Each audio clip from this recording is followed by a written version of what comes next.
open for this reason. She also set out measures to address long-standing issues which were brought to light again after the shooting and torching of 2 e-hailing vehicles. The incident took place on Wednesday, leaving 1 person dead and 2 others injured. Jabulile Mbata has more. Gauteng MEC for Transport, Kidiboni Diale-Tlhabela, said at the top of the list is the investigation into the gruesome act. The mall also will now open to allow e-hailers to work alongside taxis. The department also set up a temporary office to assist operators with license issues. This is done to avoid any further conflicts between the groups. The MEC explained why she would have to keep the mall open as well. There's no way that we can have a mall closing for 7 days. Other people require this income. Retailing, they earn per day. You must be present at work to earn that income. She also said industry leaders would have to meet monthly. Jabulile Mbata, Eyewitness News, Soweto. The Presidency says a request by some legacy foundations to postpone today's national convention was not possible. Today, UNISA in Pretoria will host the convention, which serves as a precursor to the national dialogue. To date, 6 foundations have pulled out of today's event, saying the date has been rushed. At a media briefing yesterday, Presidency spokesperson Vincent Magwenya said that the event will continue with or without the foundations. There was a genuine and earnest attempt to address those concerns. The President, with all humility, expressed his anxiety over the postponement of the National Convention because a great deal of preparation had taken place. Magwenya said that the credibility of the convention and national dialogue does not rest on the attendance of a few foundations. Delegates representing organizations from across society had begun making preparations to attend the National Convention. Therefore, it will have been a great deal of inconvenience, not only to just 7 foundations, but to close to 100 civil society organizations and many other sectoral groups that had committed to attend the National Convention. Johannesburg Mayor Dada Morero has blamed the DA for collapsing the metro's finances. This follows Finance Minister Enoch Godongwana's concerns over the mismanagement of public funds in the municipality. Earlier this month, Godongwana criticized the city for racking up 23 billion rand in fruitless and wasteful and irregular expenditure.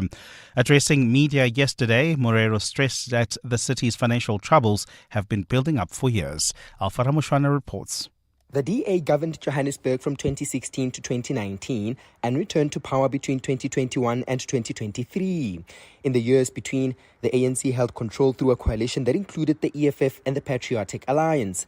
Morero had earlier cited political instability for the city's financial woes, but is now blatantly blaming the Blue Party. I want to clearly state that as I publicly did when I assumed office, that our beloved city had enjoyed a period of mismanagement, poor leadership from previous administrations, particularly during the DA-led coalition. Meanwhile, DA regional leader Belinda Kaiser Echozonjoku says the mayor should accept responsibility instead of playing the blame game. So it's disingenuous of the executive mayor to shift the blame, and he should hold officials accountable. The finance minister recently urged Morero to get his house in order. Alpha Ramshwana, Eyewitness News, Johannesburg. And the Pretoria High Court is set to hear an application for leave to appeal in the debacle involving the family of Zambia's former President Edna Lungu and the country's government. Last week, the court ruled in the government's favor that the former president's remains should be repatriated for burial in Zambia. Lungu died in South Africa in June while he was receiving medical attention. Khomoso Modisa reports. Last week, Gauteng Acting Judge President Aubrey Ledwaba ruled that there was a valid agreement between the Zambian state and Edgar Lungu's family, which stipulated that the former president's remains would be repatriated to Lusaka for burial and President Hakainde Hichilema would be involved in proceedings. But the family disputes this, saying the court erred in making this finding. It says there is no evidence of such an agreement, and according to them, the meeting ended before consensus could be reached. The family wants Ledwaba to grant it leave to appeal so their matter can be heard in the Supreme Court. Ultimately, the former Zambian president's family wants his remains buried in South Africa, and for Hichilema, who was his political rival, not to be involved. Khomoso Modise, Eyewitness News. Gold is trading at $3,347.86 an ounce. The rand is at 17.61 to the dollar, 23.89 to the pound, 20.53 to the euro. Brent crude oil is at $65.63 a barrel.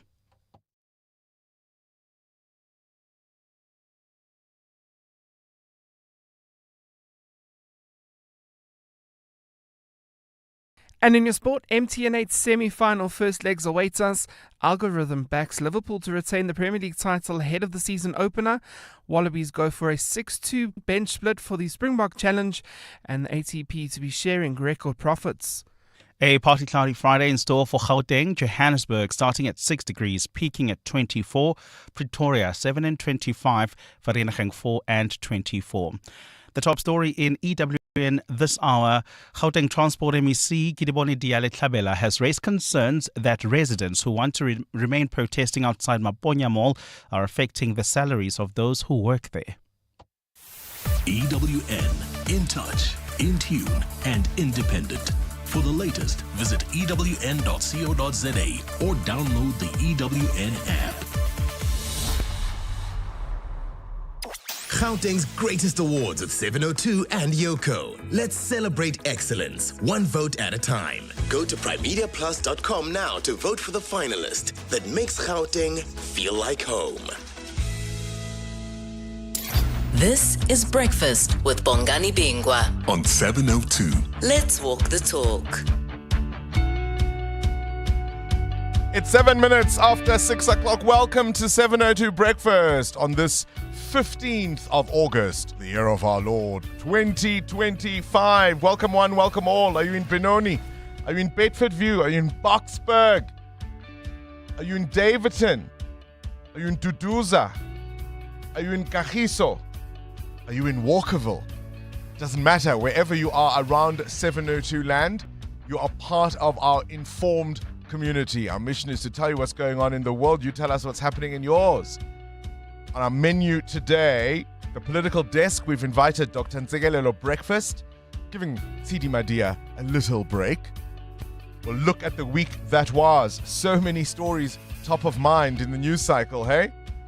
Gayton McKenzie refuses to apologize. The SANDF chief. What did the president know and what is he going to do about it? Malusi Gigaba says this national dialogue should have been delayed. We'll tell you about a school in Mpumalanga. 625 million rand later, it has finally opened. The classes are still empty though. Cost overruns in the hundreds of millions many years later. They've blamed COVID, bad weather, geological issues, all kinds of reasons as to why the delay occurred. We'll also speak to Equal Education about the failure to upgrade and spend money allocated for maintaining schools in Gauteng. It's a show. This is Breakfast with Bongani Bingwa on 702. Let's walk the talk. My name indeed is Bongani Bingwa. I'm not alone. I've got my colleagues. Anthony Teixeira will bring us the latest in sport. Sfiso Zulu has everything you need to know in Eyewitness News. We've got Karabo responsible for our social media. KG here to start the clock. Bapelile and Siamtanda, the producers, taking your call. And of course, I've got Muteo Khwaripe and Amo Ramela in studio with me. Good morning, Amo. Good morning, Bongs. Morning, 702 Landers. Are you looking forward to the weekend? I am indeed. It's been such a busy news week. It's been so busy. We all thought July was busy, hey? August is saying, ha, ha, ha, ha, ha. Here I am. Muteo, good morning. Morning, Bongs. I started a vicious and ugly rumor just the other day about Amo and her singing abilities. Okay. And there are many who believe that I was unfair. Would you like to apologize? No, I would like Amo to prove me wrong. No, because people think I was unfair. Did you and prepare her for they this think one? I was unnaturally cruel. Sadistic even. It's only fair to give her a chance. Only Oh fair. no, guys, please don't do this I to me. love to admit that I was wrong. You know, in I'm my humble CV, enough. I didn't write that I work well under pressure. I didn't write that because I knew. It's 10 minutes after 6. Here we go. Clear your throats. 1, 2, 3. It's a Friday. It's a Friday. It's a Friday. You see, we let her have that last word. Welcome to the show. It's a Friday indeed. You're with Bongani Bingwa. 7:02 weekday mornings, 6 to 9 a.m. So much on the go in our news cycle. The number of questions we must, of course, deal with, including this national dialogue. If someone like Malusi Gigaba is now saying that actually this whole thing as an exercise is a complete, well, he didn't say it's a complete waste of time. What he has said is that it should have been delayed. You heard in Eyewitness News, the presidential spokesperson, Vincent Makwenya, saying they don't need those legacy organizations. They don't need those legacy foundations to be in attendance. It'll continue without them. Do you know which ministers are going to be there? Mateo, do you know which ministers are going to be at the convention? Amo, do you know? Can I tell you? None. Paul Mashatile has written to all these ministers to say, because there are going to be so many people coming, all the ministers and their deputies must attend virtually. Mustn't be because it take up too much space. Maybe cutting costs. Do you think that's what it is? I don't know. Or do you think it looked bad because they weren't going to come? It brings me to my next question. How much do you care about being invited to social gatherings, maybe between colleagues, Friday after work drinks, to a wedding, family gatherings? How much do you care to be invited, even if perhaps you're not going to go? Are you one of those who feels an injury when you are not included? How much do you care to be invited? Amo? I feel there's a certain pain that I feel when I'm not invited. It hurts my soul. But I want to be given the chance to say I can't make it or not, even if I'm not going to be able to come through, but at least I would have had the invitation. Muteo? It depends who it is. If the rest of the breakfast team is having an event during the weekend and I wasn't there and I wasn't told, obviously I'll take that to heart. But if it's not people I don't care about, yeah, sure. Yeah, it does hurt to be excluded, doesn't it? Yeah, you don't want to be excluded at all. Even if it's not that you would go, but just let me know. Yeah, you want to know. Yeah. Right? I want to know in 072 702 1702. We're going to have so much fun this Friday because there are things that happen in our news cycle that you either weep about or you try to have some level of fun as you engage with them. Let's walk the talk. 7:02. It's 13 minutes after 6 o'clock. You're listening to 702 Breakfast. My name indeed is Bongani Bingwa. We're keeping an eye, of course, on what's unfolding in Soweto. Remember, we spoke yesterday to the Transport MEC in Gauteng, Tlhabela, who's now raising concerns that residents who want to remain protesting Maponya Mall are affecting the salaries of those who work there. She's pleading to their good consciences. Do you see what happens when you don't do your job, when you don't govern, right? She's now worried that because these people are protesting outside the mall, obviously there are no shoppers, obviously there are no sales. That will impact on the bottom line of all those retailers in that mall and indeed perhaps the mall itself. And she's saying people are going to lose their jobs. But how do people work in a mall when they can easily be shot as they are dropped off by e-hailing vehicles, and this government generally looks away? Whose problem is it anyway? I'd really love your thoughts. The national dialogue kicks off. I'd like to hear what you think is going to be achieved. A number of parties have pulled out. Remember, we spoke to Ethel Trollip a little earlier on this week, and Action SA were deciding what they were going to do. They've since pulled out. We've seen GNU parties like the Freedom Front Plus pull out. A lot of these groups like Solidarity are also out. The Legacy Foundations are also out of this national convention. So is it really going to achieve what it set out to do? Breakfast with Bongani Bingwa on 702. Let's walk the talk. It's 6:15. Mateo, you've got a question of your own? Yeah, I want to know this morning, what's that one feature you still want that would complete your dream home? Ooh, a feature that I want. You know what I would love? I would love an outdoor terrace with You've been thinking those about stacking doors.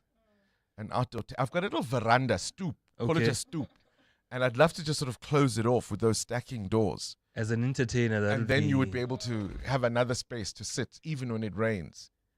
That's what I'd love to So do. you don't want your events to be rained out. But you do have a nice space to sit even when it rains, just by your pool. Yeah, but it's It not doesn't covered. work. It's not covered. But anyway, what dream feature would you like in your A home? swimming pool. I'd really appreciate a swimming pool and an additional bathroom, because when we prepare for going out, whatever, it's always a chaos of who's first to use the bathroom, or between the children and us adults. So that would be very Another nice. bathroom would be a nice addition. Mateo, yours? For me, it would be a room with books and records where I can go and just lock myself away. It's called? A man's cave. It's called? No, it's not a man. No, that's not what I'm looking for. Ah! No. A room with books where he Or can records. play his records. I Close the didn't say we. door. I didn't hear the we in that. He can play his records, sit with his books, but it's not a man cave. No. I'm curious about what prompts the question. 702. Weather. What conditions can you expect on this Friday? It's a partly cloudy Friday in store for Gauteng. Temperatures peaking at 24 degrees in Johannesburg, 25 in Pretoria, 24 in Vereeniging. A partly cloudy day in store for Cape Town, a maximum of 18 there. Gqeberha peaks at 20, East London 23, and Durban 24. EWN Traffic. All right, 17 after 6. Let's catch up with the roads. Amma, what are you seeing? Well, we've got delays on the N3 North. This is between the Earlands Interchange and Van Buren Road, while traveling on the Mark 1 North. Delays between Boyson's Road and the Car Street exit. Obviously, peak time delays piling up there. There's also queuing traffic in the city of Tshwane along the R80 East Mabopane Highway just as you approach Eskom Pahlele exit. Please be on the lookout there and drive with care. I'll have your next traffic update coming up shortly.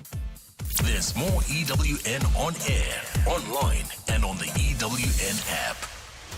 You are the biggest saver we've ever had. 2,794 Rand a month. It was the easiest switch ever. What was the real deal they could offer you? 870. That's amazing. You're always getting something out. Yeah. I've been battling to get nice car insurance. Outsurance, I found them. I'm saving a cool $360. Get the real deal with the real savings. I made the right move.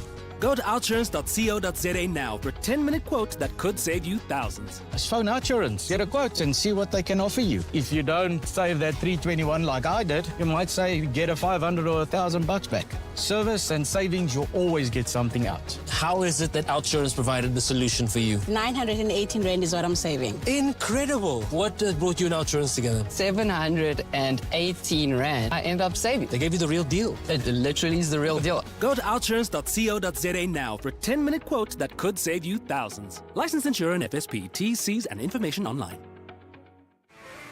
Light the fire this game day with a winning lineup from Checkers. Like Steakhouse Classic man-size rump steak for $149.99 per kilo.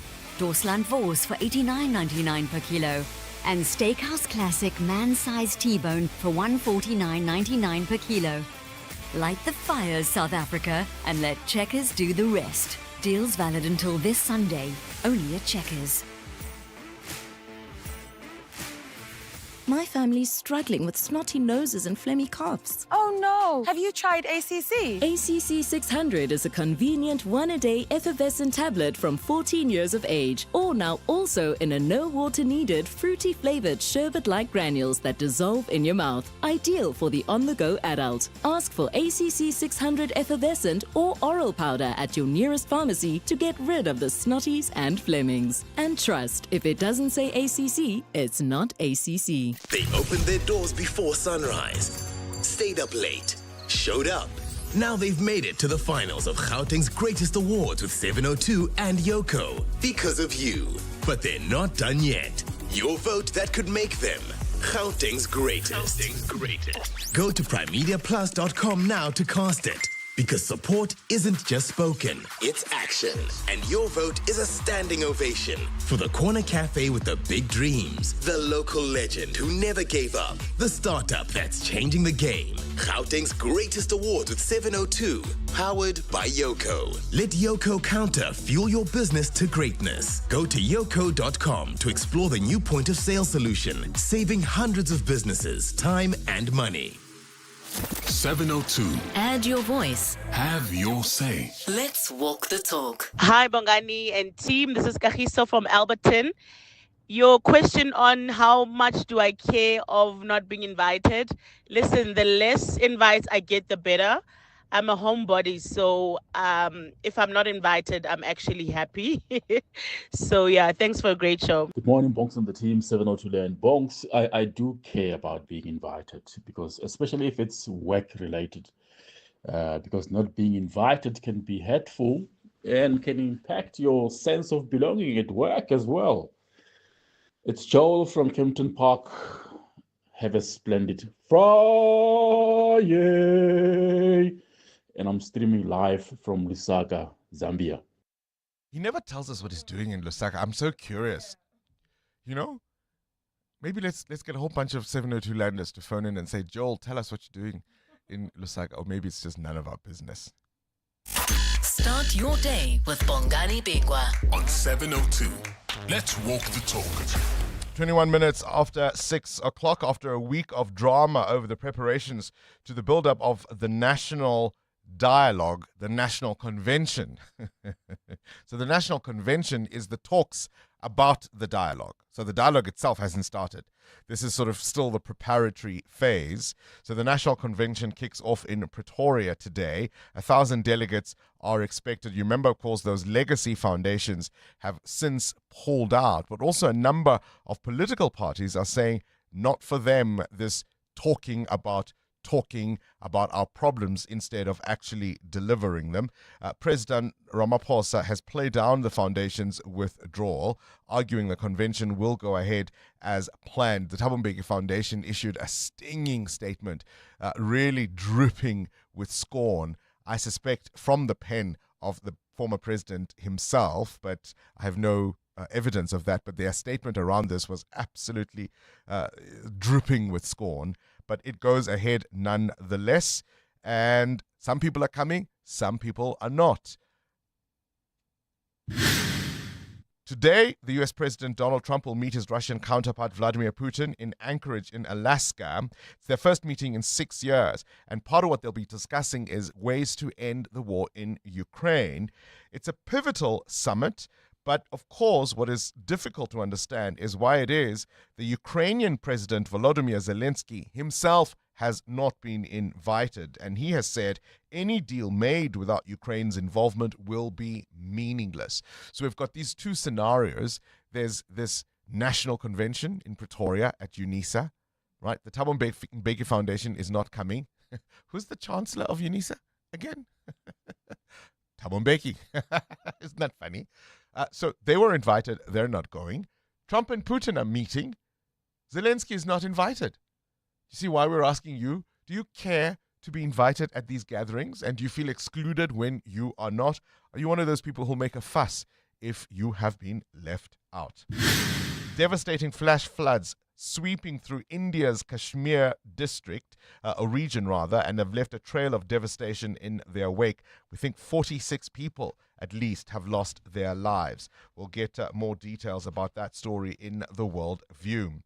CBS, Columbia Broadcasting System, launched its first live nightly news broadcast on this day in 1948. One Douglas Edwards was the anchor. It was a significant milestone in television history, marking the beginning of a daily news network that wasn't simulcast as a radio program on television. And Diana Ross and Lionel Richie's iconic song, Endless Love, went to number 1 on the Billboard Hot 100 chart on August 15, 1981. There's only you in my life, the only thing that's right. My first love, your every breath. You know when they say a match is made in heaven? Neither Lionel Richie nor Diana Ross are the best vocalists you've ever heard, right? But they are coming together in this song. It's just magic. It comes off the soundtrack of a film from a movie also called Endless Love, starring Brooke Shields. It became the biggest duet in Billboard history, a distinction it still holds today. They tell me how much you care. Whoa, yes. Oh, man.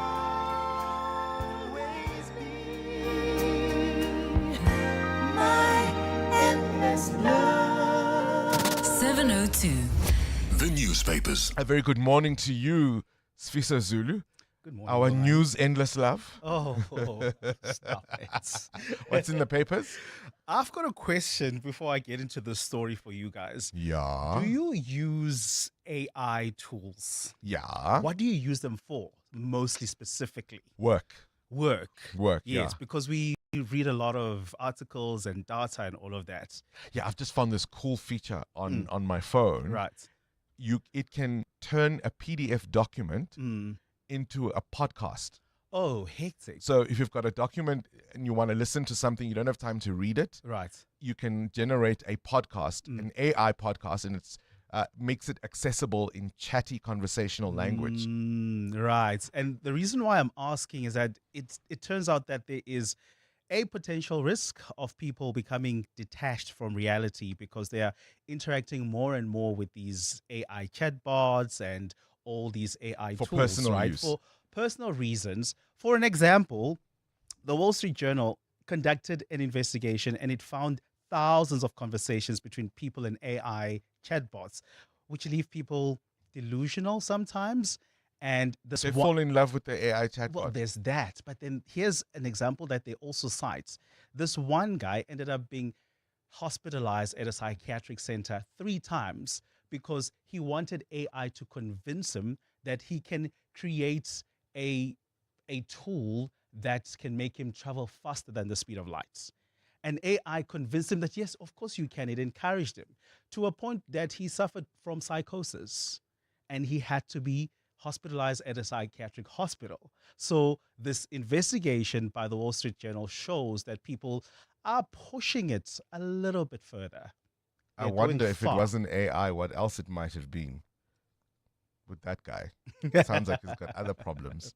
I'm looking at the Mail and Guardian, and they're talking about the cost overruns of the Lesotho Highlands Water Project. It was projected to cost 8 billion rand in 2008 when it first was started. There have been all kinds of delays. Did you know, Sfiso Zulu, since the year 2009, we now have the 7th Minister of Water and Sanitation in Phemi Majodina. And of course, there was that water summit yesterday. And part of what she's trying to do is raise funds for water and sanitation projects. So I want you to listen to this minister yesterday. This is the caliber of leader that is in charge of some of our departments. Minister Phemi Majodina speaking at the African Union Africa Water Investment Summit in Cape Town yesterday. President Bogo said Botswana is a country that is water scarce. President Ramaphosa said that we are in control of serious things like rivers, waters, dams. So clouds are gathering, clouds are gathering, clouds are gathering. Oh, you think that's all? You think that's all, Sfiso? Have a listen to how she's trying to get the delegates there to invest in infrastructure projects for water and sanitation. With powers vested in me by myself, may I request come and call those who are supposed to respond? Others can respond to me. Just say, here's a message, pass this message with this billion and billion and billion. That will take us far. Billion, just a billion, just a small billion. Then those billions will give us 30 billion that we want. Is that good? This is how she aims to get leaders to invest and help close a $30 billion gap when it comes to the continent's annual water funding. So a billion. Billion here, billion there, billion Muteo here. looks like he wants to cry. But my favorite has to be clouds are gathering. It's going to rain. KG? And all delegates, Because now we really want to invest in water, but there must be rain. With these presidents, there's no way that you cannot have rain.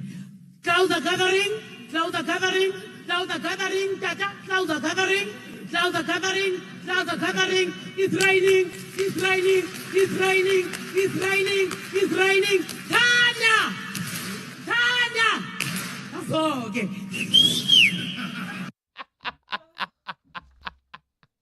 Are you not just defeated hearing that?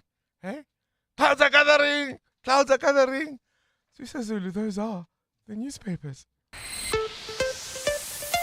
EWN Business. But what's the one feature you still want that would complete your dream home? That's your question. I would want clouds are gathering. Clouds are gathering. Get out of here. Gosh. Well, South Africa's economy may be growing at a snail's pace, but numbers show that there's still appetite amongst property buyers. Lou Geffen, Sotheby's International Realty, says it's noticed more women buying properties since the easing of interest rates. Activity is strongest in the 3 million to 5 million bracket nationally, while in the Western Cape, the number is much higher, between 4 to 10 million rand. Now, the latest data shows that the luxury market is rebounding even during tough times. Lightstone Properties reports that of the 140,000 sole buyer transactions last year, about 75,000 were by women purchasing alone and 60,000 were joint purchases with male partners. Now, solo women ownership has jumped from 30% in 2014 to about 39% in 2025, while mixed couple ownership has dropped to 30%. Lightstone's numbers also show a promising trend.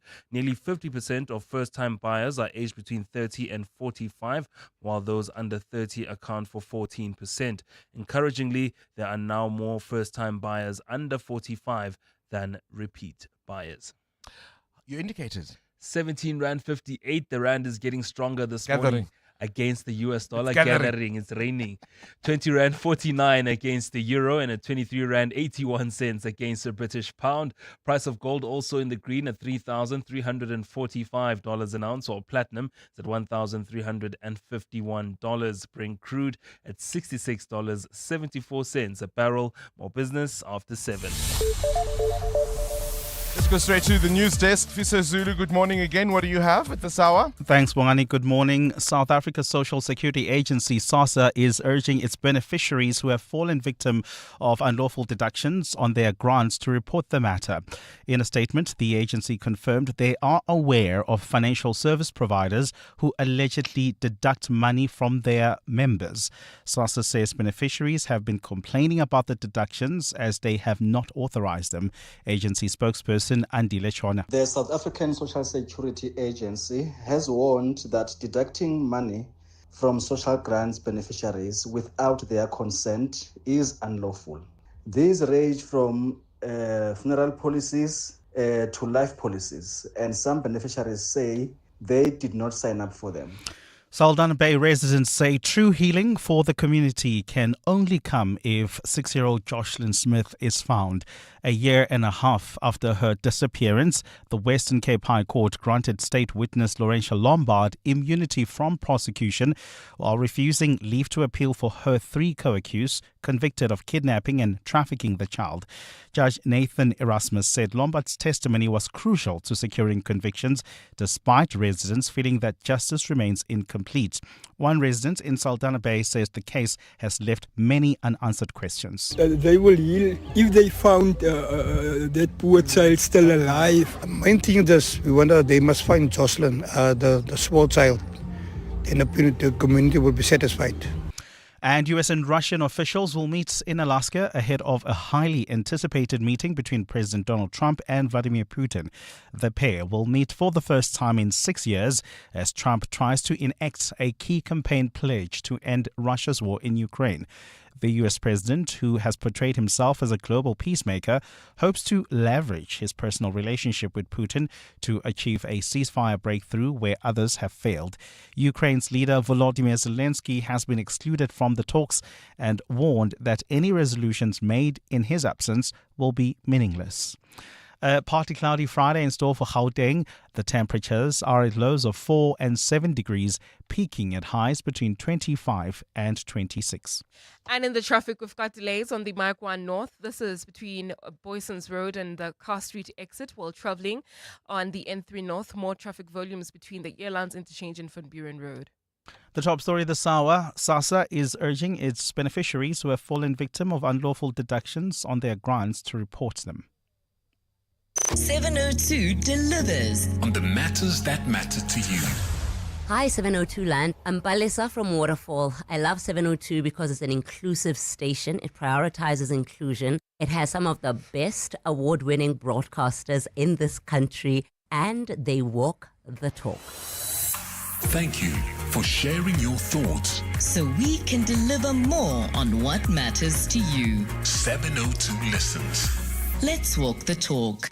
When you empower a woman, you empower a whole nation. Women have a remarkable way of multiplying whatever is placed in their hands. This August, we're celebrating Women's Month with the theme Building Resilient Economies for All. We reflect and honor the courageous women of 1956 who took a stand against the injustices of the past. We also recognize and celebrate all South African women who continue to lead, build, and inspire across every part of our society, from business and education to peace building and beyond. Yes, there is still much to be done. The pursuit to achieving total gender equality and empowerment will continue until every woman is able to enjoy the benefits of a safe and just society. Hashtag Rekaufela Basadi. Hashtag Women's Month 2025. A message by the National Department of Sport, Arts and Culture. Brush, stroke, paint, color, protect, and admire. From roof paint to exterior textures, interior silk, Warrior Paints has it all. The product range and stylish colors are amazing. And what's more, Warrior Paints has crushed prices for incredible savings. Enjoy that good old-fashioned personal service you deserve. For price, quality, variety and service, Warrior Paints is street ahead. Warrior Paints, affordable, lasting, luxury. The Money Show. Weekday evenings at 6. Vuba is an entrepreneur, business strategist and startup investor and founder and MD of Perpetuate Africa. I think the reality is startups have a bit of magic. They move with speed, with dominance, and they have incredible technology. It's exactly the missing gap for a lot of legacy systems that corporates are stuck with. For corporates provide scale. Corporate provides proper governance and regulatory compliance, which sometimes is actually lacking from startups. The Money Show on 702. Let's walk the talk. The Money Show with Stephen Curtis is brought to you by ABSA CIB, equipping you with efficient and secure cash management solutions for your business. Your story matters. ABSA is an authorized FSP and registered credit provider. 702. WhatsApp Bongani on 072 702 1702. Yeah, Bongani and the team, good morning. My brother, this one, I care so much about not being invited, because of it. Sometimes it goes as far as saying someone doesn't inform you. Let's say my friend has a baby, and then the next thing they don't let you know, and then you get to know about it via other people. You're like, but man, I considered you to be my friend. It's the same with being invited. Muteo is right. It goes about who is inviting or who is not inviting. This is Mr. Carl from Bombela. Nice show, guys. Hey guys, it's a Friday. So I don't care if anybody invites me or if they don't. So if they invite me, thank you. If they don't invite me, thank you. That's for me. Bye. Anthony Teixeira has just walked into the studio. Good morning, young man. Morning. Do you care about being invited to events? So it's Friday after work drinks or family events. Do you care about getting that invitation? I mean, yes and no. It depends on the individual, to be honest with you. Yeah. But I think quite often it shows you that sometimes you're a friend of someone and they're not actually your friend. And so it becomes a lot easier to then just deal with it and brush it aside. So being uninvited, in a sense, makes the relationship clear. Yes. In ways that you might not have guessed at. Yeah. Also, I feel like people are always going to disappoint you at some point or another. So if you don't leave room for them to disappoint you, and you're always like, it is what it is, it makes it a lot easier to go through life. All right.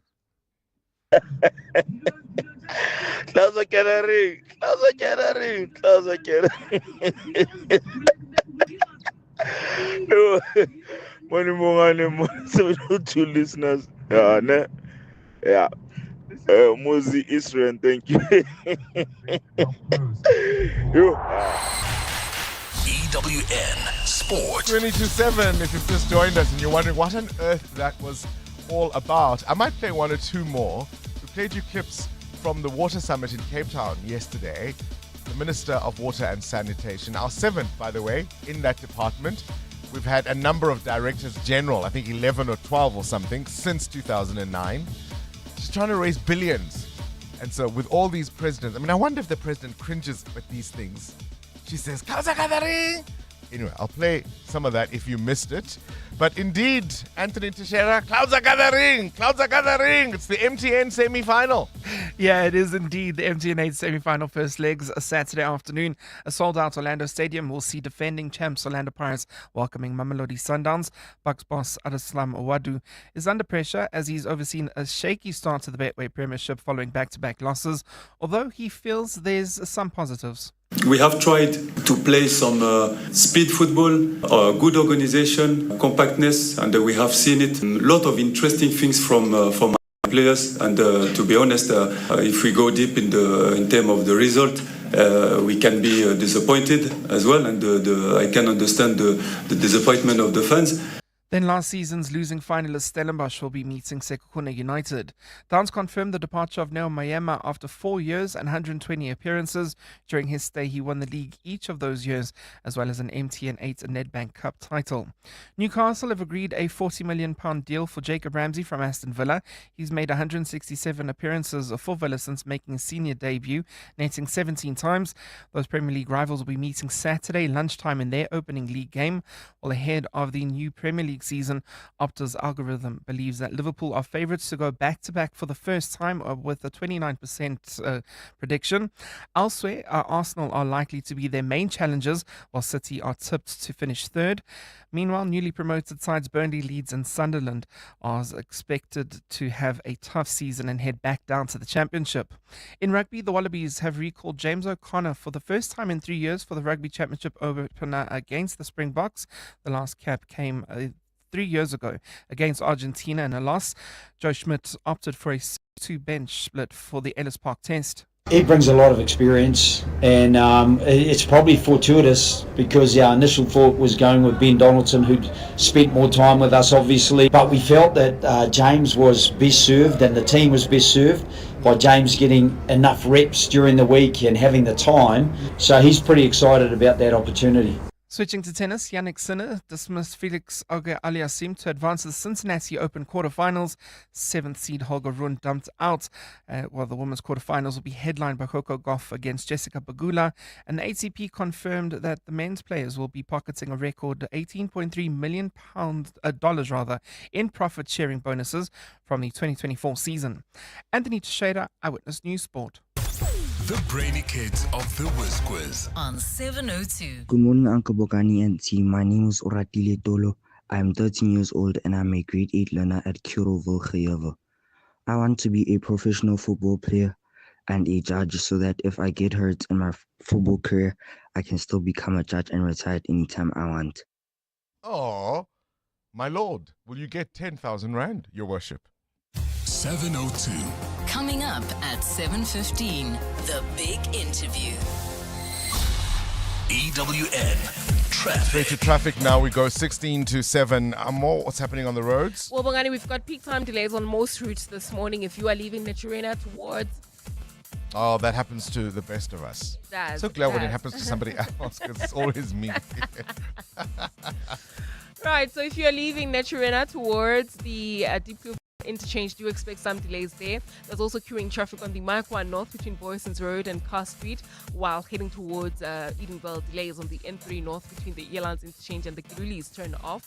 There's also slow-moving traffic on the N12 West towards the Kilulis interchange coming out of Edenville Road. I'll have more updates for you. Stay tuned. EWN, in touch, in tune, and independent. For the latest, visit ewn.co.za or download the EWN app. Meet Uminati Nyaba, a powerhouse storyteller and after graduate who earned her Bachelor of Arts in Motion Picture cum laude. From a young age, Uminati knew that storytelling was her calling, but financial hurdles nearly dimmed her dream. That all changed when she received the Hollywood Foundation's Future is Bright bursary. It lifted a huge weight off her shoulders and gave her the freedom to focus fully on her craft. She began making bold moves and creating incredible work, including her award-winning short film, which was selected for international screenings. Thanks to the Hollywood Foundation, Uminati is ready to tell the stories the world needs to hear. Follow the Hollywood Foundation social pages for more stories of stars on the rise. Sizofunda sonke. Dear Journal, trying to be an adult day 3471. Fridays at work used to be great. 3 p.m., laptops off, music on, even a cheeky beer. Now I just sit with Teams open and pray that Monet from Finance doesn't message me at 4:57 p.m. Hating the corporate 9 to 5? Get covered at pineapple.co.za. It's easy and like 19 Rand a day, so it's 100% the insurance for you. Underwritten by Old Mutual Alternative Risk Transfer Insurer Limited, a licensed non-life insurer and authorized FSP. Premiums are risk profile dependent. Franchise your future with a vision to invest, the mindset to follow a proven system, and the drive to grow something of your own. Meet the minds behind smart investments and proven franchise success on Franchise Your Future with Relebogile Mabotja. Brought to you by Cash Converters on 702. Plus, you could win 10,000 Rand to kickstart your journey to franchise your future. Hit primemediaplus.com now. Then every Tuesday from 1 p.m., you can catch Franchise Your Future on afternoon drives with Relebogile Mabotja. Brought to you by Cash Converters. Your money, your momentum. On 702, let's walk the talk. You're with Bongani Bingwa. 702 weekday mornings, 6 to 9 a.m. Morning, Bongani. I don't know, coming to this dialogue thing, how can they say it's for the people if really, parties that are representing the people are withdrawing? It's not for the people. I think it's for those cloud gathering thing. Definitely not for the country, it's people. Thanks. It's Nimrod here. Yeah, Nimrod. I think there's going to be questions around the credibility of this national dialogue, because already at this early stage with the National Convention, which is essentially a talk shop about the talk shop, many of the original participants have pulled out. The DA did so a long time ago. And it's difficult to argue with their position now, because they're saying, look, we told you all along. We were suspicious of this thing, and you can throw in the Andrew Whitfield firing as part of their consideration, but they're looking at this thing now, and as legacy foundations pull out, and as many other political parties pull out, questions around the credibility of this conversation that is starting in Pretoria today will certainly be asked. Mutsewa, no, you must just own it, my guy. That's a man cave. I would also like one. I would add a nice, comfortable couch, a TV screen there, monitor, and a minibar. That is it from Jamestown. Mutea was asking the question a little earlier on. If you could have any addition to your home, what new feature would you like to add? And he wants a room where he can play his records and read his books, presumably close the door, but he refuses to call it a man cave. Who is the whizziest of them all? It's the Whiz Quiz on 702. Time now to give away some cash. You must be aged 10 to 13 to play the Whiz Quiz. We give 10,000 Rand. You get all our questions answered correctly in 60 seconds. Otherwise, it's 100 bucks for each correct answer. Today, we're playing with 13-year-old Oratile, who goes to Kuro Wilgehevel Primary, and wants to be a judge one day. Are you ready to play, Your Worship? Yes, sir. Are you ready to play, my lord? Yes, sir. All right, KG, start the clock. Spell the word however. HOWEVER. Correct. Which European country In which European country is the city Lisbon? Portugal. Correct. Which word means watchful, audible, or vigilant? Please repeat. Which word means watchful? Is it audible or is it vigilant? Vigilant. Correct. True or false? The island of Jamaica is near Australia. False. Correct. Which one is a prime number? Is it 61 or 63?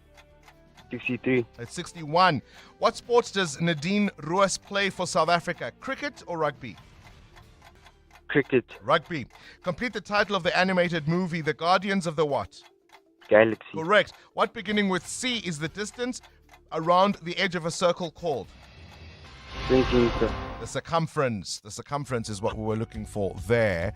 Oratile, you walk away with a credible 5 correct answers, and that means you win 500 Rand. The Brainy Kids of the Whiz Quiz on 702. Coming up in the next hour, what's the question? And it's brought to you by Outsurance. Up to 3,000 Rand in cash is up for grabs. All you need to do is send us an answer based on anything that piqued your interest in the show. And for that, you win 1,000 Rand. Simply WhatsApp us your name and the answer to 072 702 1702. And of course, a little later, someone else will ask the question to win 2,000 Rand. Remember, you always stand a better chance of being selected if you've SMS'd out to Outsurance and got yourself a quote. So do it now and SMS out to 45142 and you could save on your car insurance. 702. The Political Desk. Looking at the week that was. Typically, we do the Political Desk with EWN Associate Politics Editor Tsidi Madia, but we're giving her a break today. It's been one of those weeks, has it not? The news, you might argue, has felt very much like a soapy this week. There's that new research that suggests that the ANC might only cling to Limpopo and the Eastern Cape come 2029. Malusi Kigaba says this week's national dialogue should have been delayed to avoid turning it into yet another talk shop. The Trade Minister, Park Stau, assures us that a revised trade offer is on its way, despite the damaging remarks made by the SANDF army chief in Iran. A visit the president says he neither knew about nor sanctioned, but probably will do very little about. The Department of Defense and Military Veterans simply says it was unfortunate. That these statements were made, and they should not have been. Dr. Ntsikelelo Breakfast joins us. A very good morning to you, and thank you for your time. It always helps if I click the button, doesn't it? Dr. Breakfast, good morning. Thank you for your time. Thank you very much for having me. Let's start with this research that suggests that come 2029, the ANC will be lucky to hold on to Limpopo and the Eastern Cape. The rest they will lose. Mpumalanga and Free State certainly seen as vulnerable in terms of ANC majorities in those provinces. Your thoughts? I support those scientific findings because political power in post-colonial states comes from two spaces, namely the rural section of the population and also urban centers. So the support of the ANC has shrunk in urban centers, but it has been intact in the rural section of the population, though. For instance, if you examine the performance of the ANC covering the period of, let's say, 2016 until now, the ANC has been dealt with a blow in a big way in urban spaces. So I think those findings are on point. I don't think the ANC is going to lose power, though. I'm talking about the upcoming, upcoming general elections. I don't think it will lose power in the Eastern Cape, in Limpopo, and so on. But where you have a large middle class, I think that's where it will be dealt with a blow in a big way. What explains it? I mean, if you think about all of the scandals in both the Free State and Mpumalanga, specifically under Isma Khashule in the Free State, things haven't been rosy in Mpumalanga either. Is there a fatigue of all the scandals? So there are many factors. First of all, you have a new crop of voters. The majority of eligible voters at the moment are young people. So the romanticism of the past, the glorification of history, I don't think that will help the ANC. So people now don't vote in relation to the liberation heritage of the ANC, but they vote in relation to public policy issues. And also there's a strong nexus between getting the job done in government and also voter turnout. So that's why voter turnout of late has been very much low. So I think, of course, you have other things like you said, corruption, this and that, and so on. Malusi Gigaba, the former minister, says this national dialogue should have been delayed, and now with more political parties pulling out and the legacy foundations not participating, it faces a credibility crisis, doesn't it? No, of course, because under normal circumstances, when there is a conflict, you put the idea on hold. But when you rush into arranging a forum of this magnitude, it does beg the question as to what is the rationale, basically, behind this. Is the motivation behind to come up with a development plan, or is the thinking behind to enhance the electoral performance of the ANC in the upcoming local government elections? So, yeah, I don't think that we can rule out, though, the latter, though, because the ANC does need what do you think it is? I mean, do you agree with the DA that this is more campaigning by the ANC? This is preparations for next year? Do you agree with that view? I wouldn't, I see now, I need to be very careful now. I wouldn't say I am aligning myself with the DA, because this is a very complex matter. And I think we need to be very nuanced here. The DA has put forward its own argument.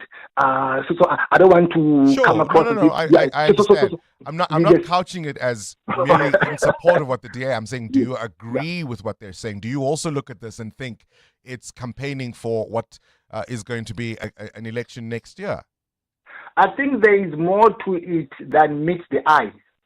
I don't think that we must be uncritical and just accept this uncritically and take it at face value. All right, what is it about then? Yeah, I think the ANC is the one that stands to benefit. I think there is a discourse that they want to frame so that maybe they come across to be doing something, and the thinking is that maybe that will favor them. So they are campaigning.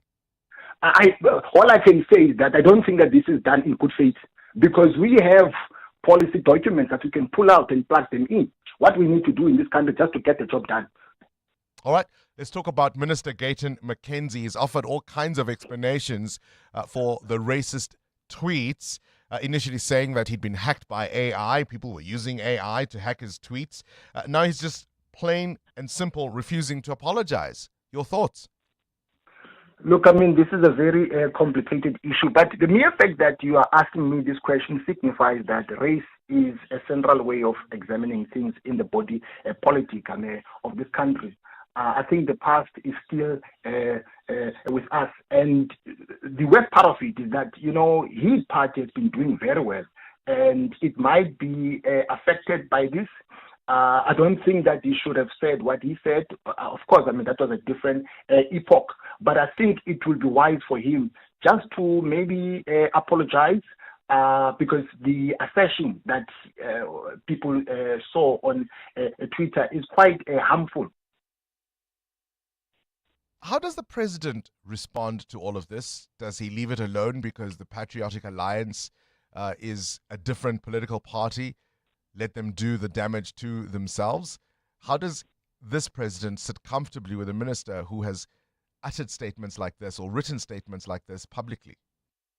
You see, you must bear in mind that one-party dominance is a thing of the past. So the ANC doesn't have full control of the government. And it needs a buy-in from these coalition partners. So the president has a history of, considering politics first, So I don't think that he's going to let go of him, because even the guy in question has been very much in support of this political arrangement, which is the GNU. So I don't think that he's going to fire him. Yeah, even if he says racist things, as long as he supports the GNU, we're good to go. Professor Ntsikelelo Breakfast, political analyst, with this week's Political Desk. 702. Coming up, the big interview.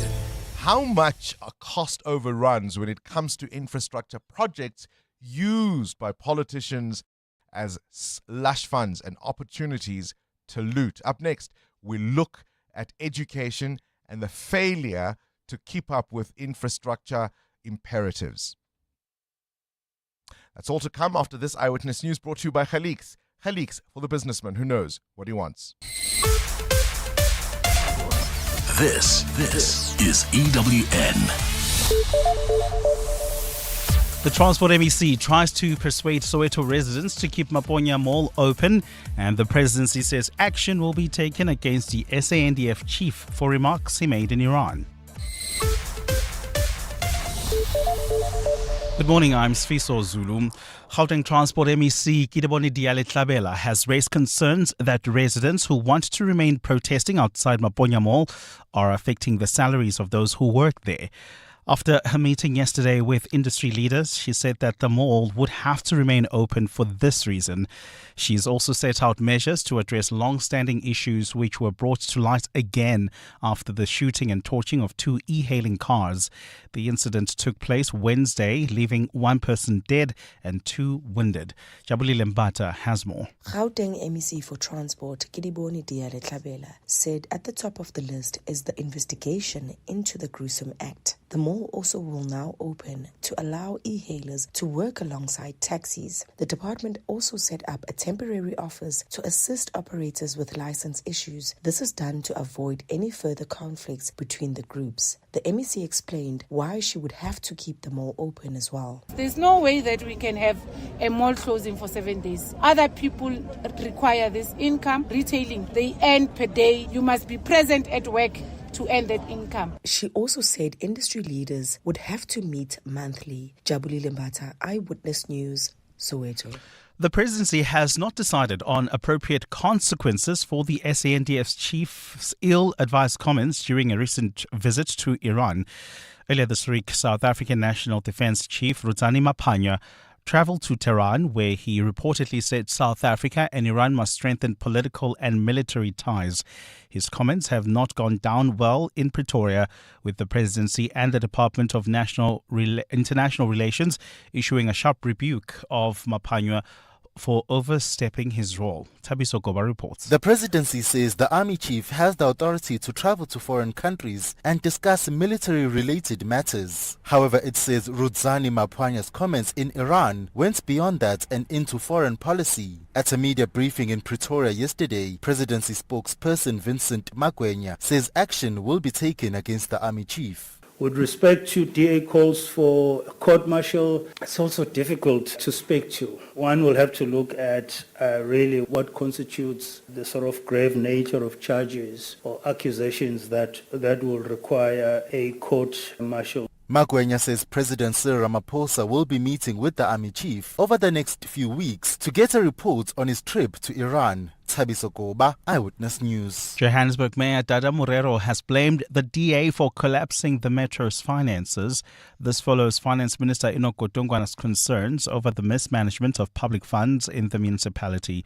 Earlier this month, Godongwana criticized the city for racking up 23 billion rand in fruitless, wasteful and irregular expenditure.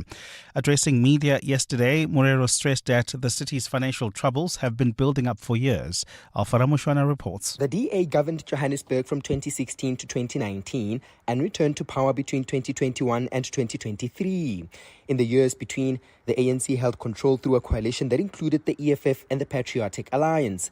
Morero had earlier cited political instability for the city's financial woes, but is now blatantly blaming the Blue Party. I want to clearly state that, as I publicly did when I assumed office, that our beloved city had endured a period of mismanagement, poor leadership from previous administrations, particularly during the DA-led coalition. Meanwhile, DA regional leader Blenda Kaiser Echozonjoku says the mayor should accept responsibility instead of playing the blame game. So it's disingenuous of the executive mayor to shift the blame, and he should hold officials accountable. The finance minister recently urged Morero to get his house in order. Alpha Ramshwana, Eyewitness News, Johannesburg. The Pretoria High Court is set to hear an application for leave to appeal in the debacle involving the family of Zambia's former president Edna Lungu and the country's government. Last week, the court ruled in the government's favor that the former president's remains should be repatriated for burial in Zambia. Lungu died in South Africa in June while he was receiving medical attention. Khomotso Madisa reports. Last week, Gauteng Acting Judge President Aubrey Ledwaba ruled that there was a valid agreement between the Zambian state and Edgar Lungu's family, which stipulated that the former president's remains would be repatriated to Lusaka for burial and President Hakainde Hichilema would be involved in proceedings. But the family disputes this, saying the court erred in making this finding. It says there is no evidence of such an agreement, and according to them, the meeting ended before consensus could be reached. The family wants Ledwaba to grant it leave to appeal so their matter can be heard in the Supreme Court. Ultimately, the former Zambian president's family wants his remains buried in South Africa, and for Hichilema, who was his political rival, not to be involved. Khomotso Modise, Eyewitness News. Gold is trading at $3,347.86 an ounce. The rand is at 17.61 to the dollar, 23.89 to the pound, 20.53 to the euro. Brent crude oil is at $65.63 a barrel. There are delays on the N3 North between Marlborough Drive and the Baklu interchange. Please be on the lookout there while travelling on the N1 North. Delays between the N12 exit and the Diepkloof interchange. And in your sport, Tristan Stubbs still gushing over Develd Brevis' record century ahead of the Proteas T20 series decider against Australia. The Springboks begin their rugby championship against the Wallabies, and Honest Lots expects a new challenge to arise for Liverpool ahead of the Bournemouth Premier League opener. A partly cloudy Friday in store for Gauteng. Johannesburg is at a low of 6 degrees, peaking at 24. Pretoria 7 and 25, Vereeniging 4 and 24 as well.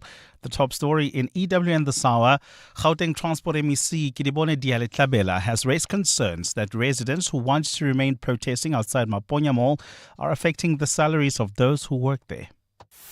EWN, in touch, in tune and independent. For the latest, visit ewn.co.za or download the EWN app. You may not know this, but two things stand in the way of some young people getting a job interview. One is the cost of travel, the other, the cost of a suit. Since Khaliks introduced their suit trade-in promotion, over 7,000 suits have been refurbished and distributed, thanks to you. Khaliks are committed to helping young people find employment and have helped in training them too. So when it comes to business, start with Khaliks, committed to helping young businessmen make their best start. Khaliks, for the businessman who knows what he wants. Gauteng's greatest awards with 702 and Yoko. Your vote is not just a click. It's a thank you, a nod, a way of saying we see you. Vote for your favorite local business now on primemediaplus.com. This is Breakfast with Bongani Bingwa on 702. Let's walk the talk. All right, so the presidency is yet to decide on the appropriate consequences for the SANDF's chief. This is General Rudzani Mapwanya, who went to Iran. We understand that the president neither knew about the trip nor sanctioned it. When pressed, the presidency spokesperson Vincent Makwenya said that kind of travel is usually approved by the minister and not something the president would have sight of, as it's just way too much detail. Have a listen. On Iran and the general's visit, did the president know that the general was visiting Iran? Neither did he sanction that visit. The general's sort of administrative process for travel approval starts and ends with the minister. As much as the president is the appointing authority and the commander-in-chief, he does not get involved in supervising the general's travel. That process sits with the minister. So the president did not know. Is there concern? Yes, there is a concern. at this period of heightened geopolitical tensions, as well as conflict in the Middle East. One can say the visit was ill-advised. So what are they going to do about it is the question. The general in Tehran, in Iran, met with military officials there and told them he wanted political alignment in terms of nations, South Africa and Iran, to move together. It's an extraordinary thing to say given the tensions we have with the United States at the moment. He wants alignment between the two nations. And of course, Makwenya warned that could jeopardize trade talks currently underway with the US. The other story we're keeping an eye on is what is unfolding in Pretoria, the national dialogue. How much credibility will it still have without the legacy foundations and some political parties? This is Breakfast with Bongani Bingwa on 702. Let's walk the talk. I'm going to read some of a statement that was issued by the Thabo Mbeki Foundation yesterday, where they say they acknowledge receipt of an unsigned document from people who call themselves the National Dialogue Team, writing on behalf of the Convention Organizing Committee of the National Dialogue. And they say this request has been received by President Mbeki, sadly 2 days after the expected response date. Concerning your request, we regret to advise you that he will not attend said meeting as requested. This is consistent with the decision of other legacy foundation, which is now a matter of public knowledge.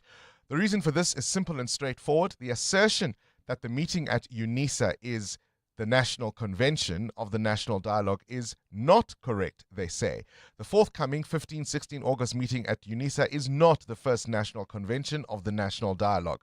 All meetings of the National Dialogue, including its national conventions, would be convened by the preparatory task team, which has been operational for the past 13 months. I'm trying to truncate the statement, but essentially it says that, as before, the legacy foundations will continue to pursue the noble and historic objective of helping to encourage the holding of the national dialogue, including its suggested national conventions. Therefore, they will re-engage civil society in this coming week to honor that commitment.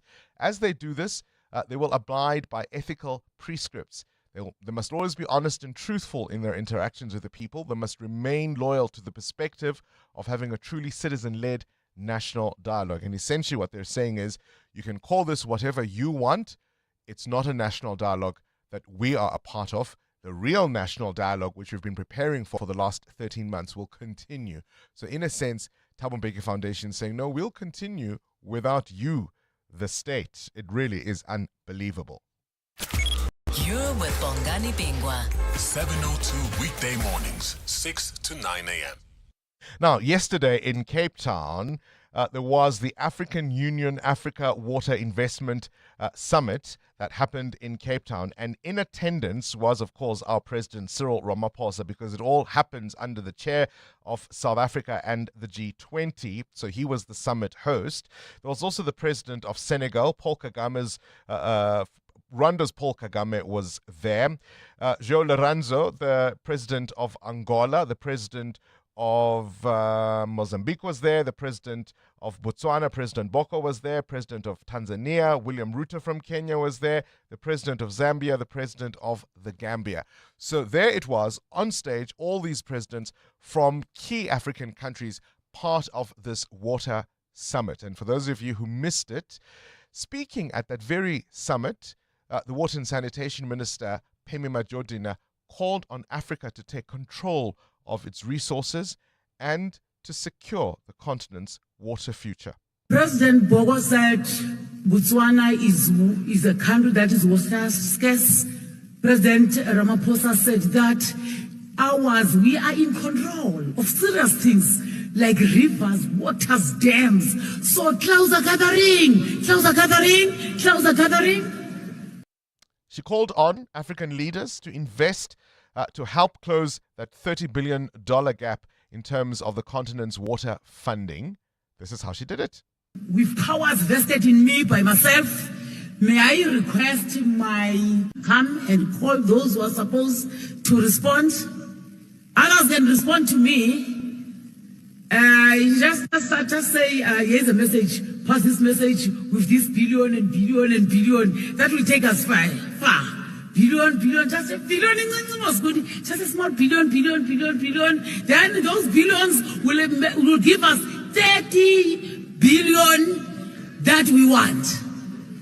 Is that good? And in front of all those presidents, she drove her point home with a chant. And all delegates, because now we really want to invest in water, but there must be rain. With these presidents, there's no way that you cannot have rain. Clouds are gathering, clouds are gathering, clouds are gathering, clouds are gathering, clouds are gathering, clouds are gathering. It's raining, it's raining, it's raining, it's raining, it's raining. Tanya! Okay. 702. Up next. The big interview. EWN. I really had to play it to make sure my ears were not deceiving me. It's 16 after 7. This Eyewitness News is brought to you. This Eyewitness News traffic is brought to you by Outsurance in partnership with 702. There are delays on the N3 North. Amo, is it Banda? It's gathering. It's gathering. Well, there's queuing traffic there, Bongani, due to an accident right near the Baklu interchange. Please be on the lookout. The delays are as you come out of Marlborough Drive. Speaking of accident scenes, there's another one that happened in Rivoli on the N17 East, right near Naswick Road. Delays from the N1. In fact, it's causing about a 30-minute hold-up. If you usually use the N17 towards areas like Langlaagte, maybe today try using the Soweto Highway. Traveling on the Mike-1 North, delays between Boysons and Car Street due to roadworks right at the double-decker section. I'll have more updates for you. Stay tuned. There's more EWN on air, online, and on the EWN app. Clever late excuse number 82. You had to turn back home because you forgot to lock the door. Fortunately, with the Outsurance pointsman on the roads, you no longer have to come up with creative excuses for being late. The Outsurance pointsman easing congestion to get you there quickly and safely. Outsurance really means it when they say you always get something out. In proud partnership with 702, Outsurance is a licensed insurer and FSP. 702. The big interview with Bongani Bingwa. In 2019, the Mpumalanga Public Works Department embarked on an ambitious project to build a smart school in a rural part of the province. It was to be completed within 18 months, and the projected cost was 225 million rand. 6 years and nearly 700 million rand later, it has finally been announced as ready to operate. COVID-19, bad weather, geological challenges, subcontracting disputes, pandemic shutdowns, weather-related damage are some of the key reasons officials have given for the cost overruns. In 2021, for example, the project stalled and ran out of funds. And by the time construction resumed, what little had already been built had fallen prey to vandalism and needed to be repaired. We've invited the Education MEC in Mpumalanga, Lindy Masina, to join us to explain. A very good morning to you, MEC, and welcome to our program. Hey, very good morning, Bongani. Thank you very much. I would suspect that even hearing my introduction must make you wince a little. Very much so, Bongani, because now when I listen to your introduction, I realize that you have invited a very wrong person for the information that you want to share with our community. Because like you have already said, I'm MEC Education. My core business is learning and teaching. I can tell you more about the schools that have been handed over to me. How are they running? But in terms of the implementation of the building of the project, this is a very wrong MEC. You might have some information, though, that could be useful to us now that we have you.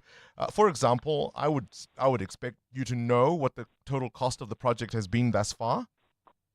Yes, I did know that it went up to about 600 million.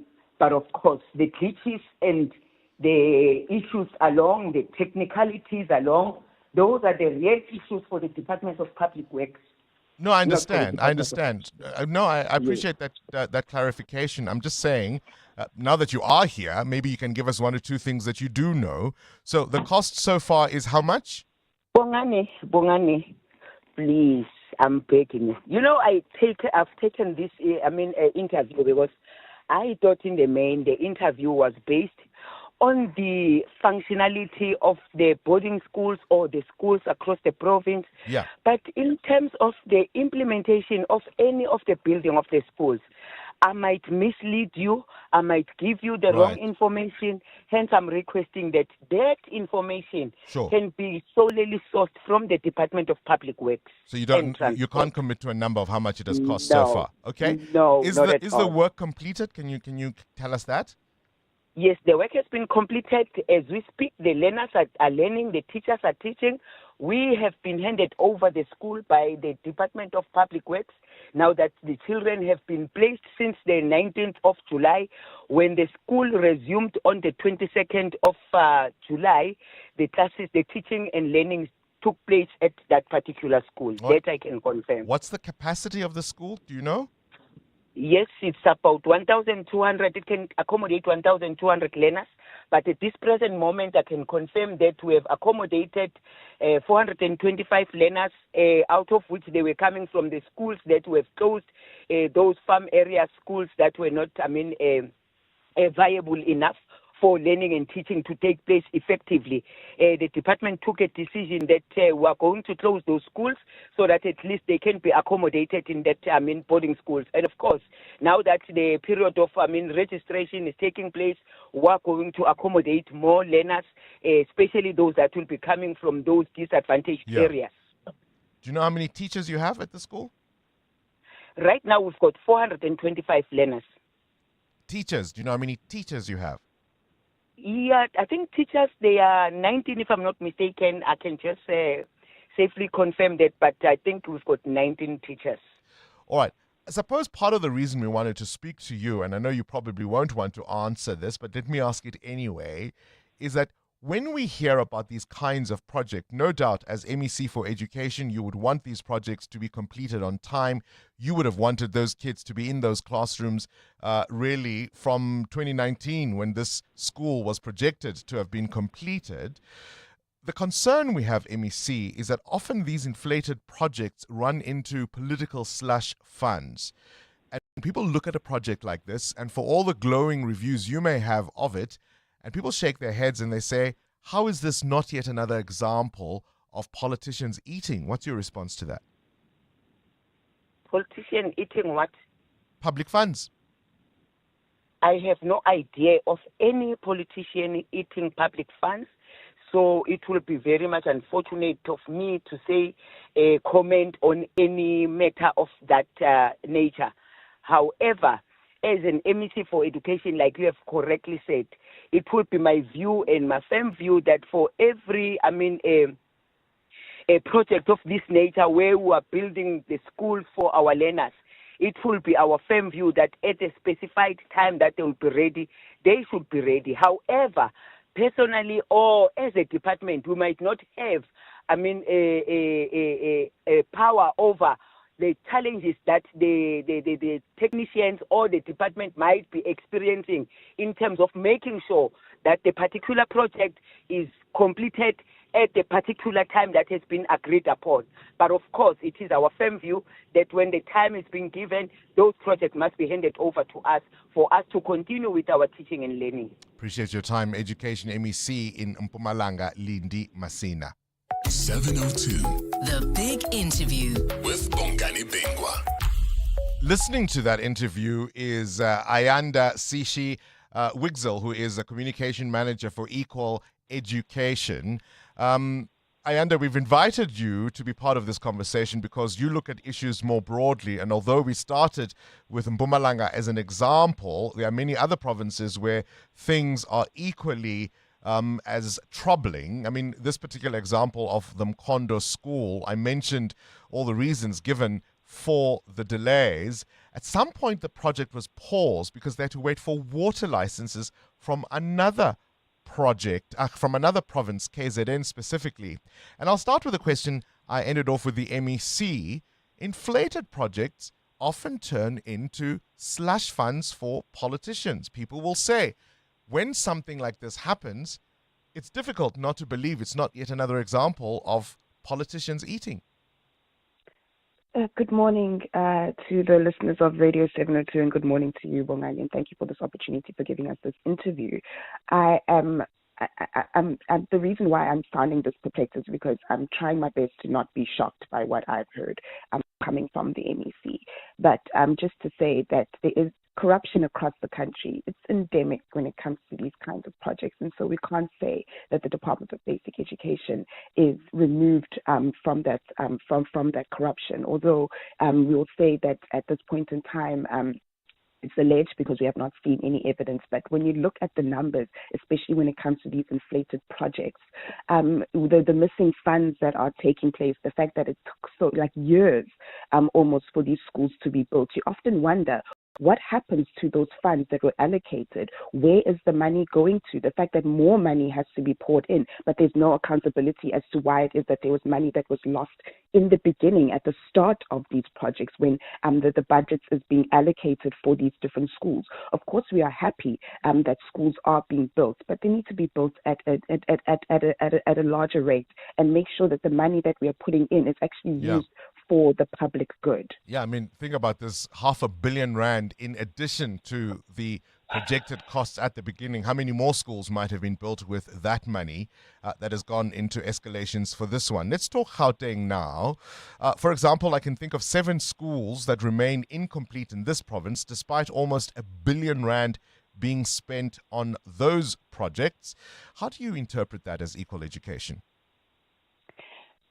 The lack of building of schools really leads to a systemic issue that we have in our country. It leads to overcrowding. It leads to lack of school admissions, which means that learners do not enter into schools as easily, because the schools that are already available in place are not necessarily schools that are conducive to letting learners in, because they're already dealing with overcrowding.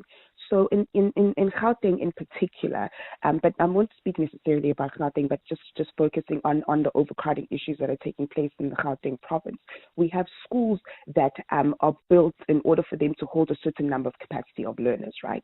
Once we have an overcapacity of those learners, that puts a strain on the resources, the furniture, the equipment that is already existing in those schools. We already have a learner-to-teacher ratio as well that is extremely, it's low, which means that there are high numbers of learners, but there are not enough teachers to allocate those learners in those schools, which results in classroom overcrowding. So when you add lack of resources, lack of infrastructure, classroom overcrowding, that is a recipe for disaster. And so when we are looking at overcrowding in particular, when you're looking at the lack of schools that are being built, it is the correlation, it correlates the lack of schools versus the school overcrowding at the same time. I hear you, Ayanda. My concern is when there are monies allocated either to repairs or even building, and money is spent, but those jobs remain incomplete. Surely that's a concern.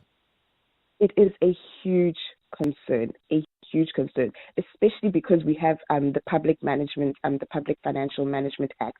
We have SCOPA in place. We have the Department of Public Works. They are meant to provide oversight, as well as the Department of Basic Education, as the ones who are needing this work to be done. It is a huge concern, because this money could be used to allocate towards infrastructure, towards making sure that norms and standards are put in place in schools, to make sure that there are libraries, there are science laboratories, to make sure that children are actually going to school safely.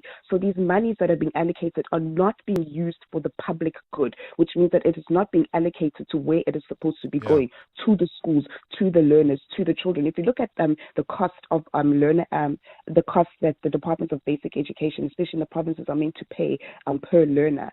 So it's around 1,500 rand. Now it has gone down to around 900 rand per learner, which means that steadily over the years, especially over the decades, that cost has decreased. We also need to attribute this to the austerity budget that we currently have right now.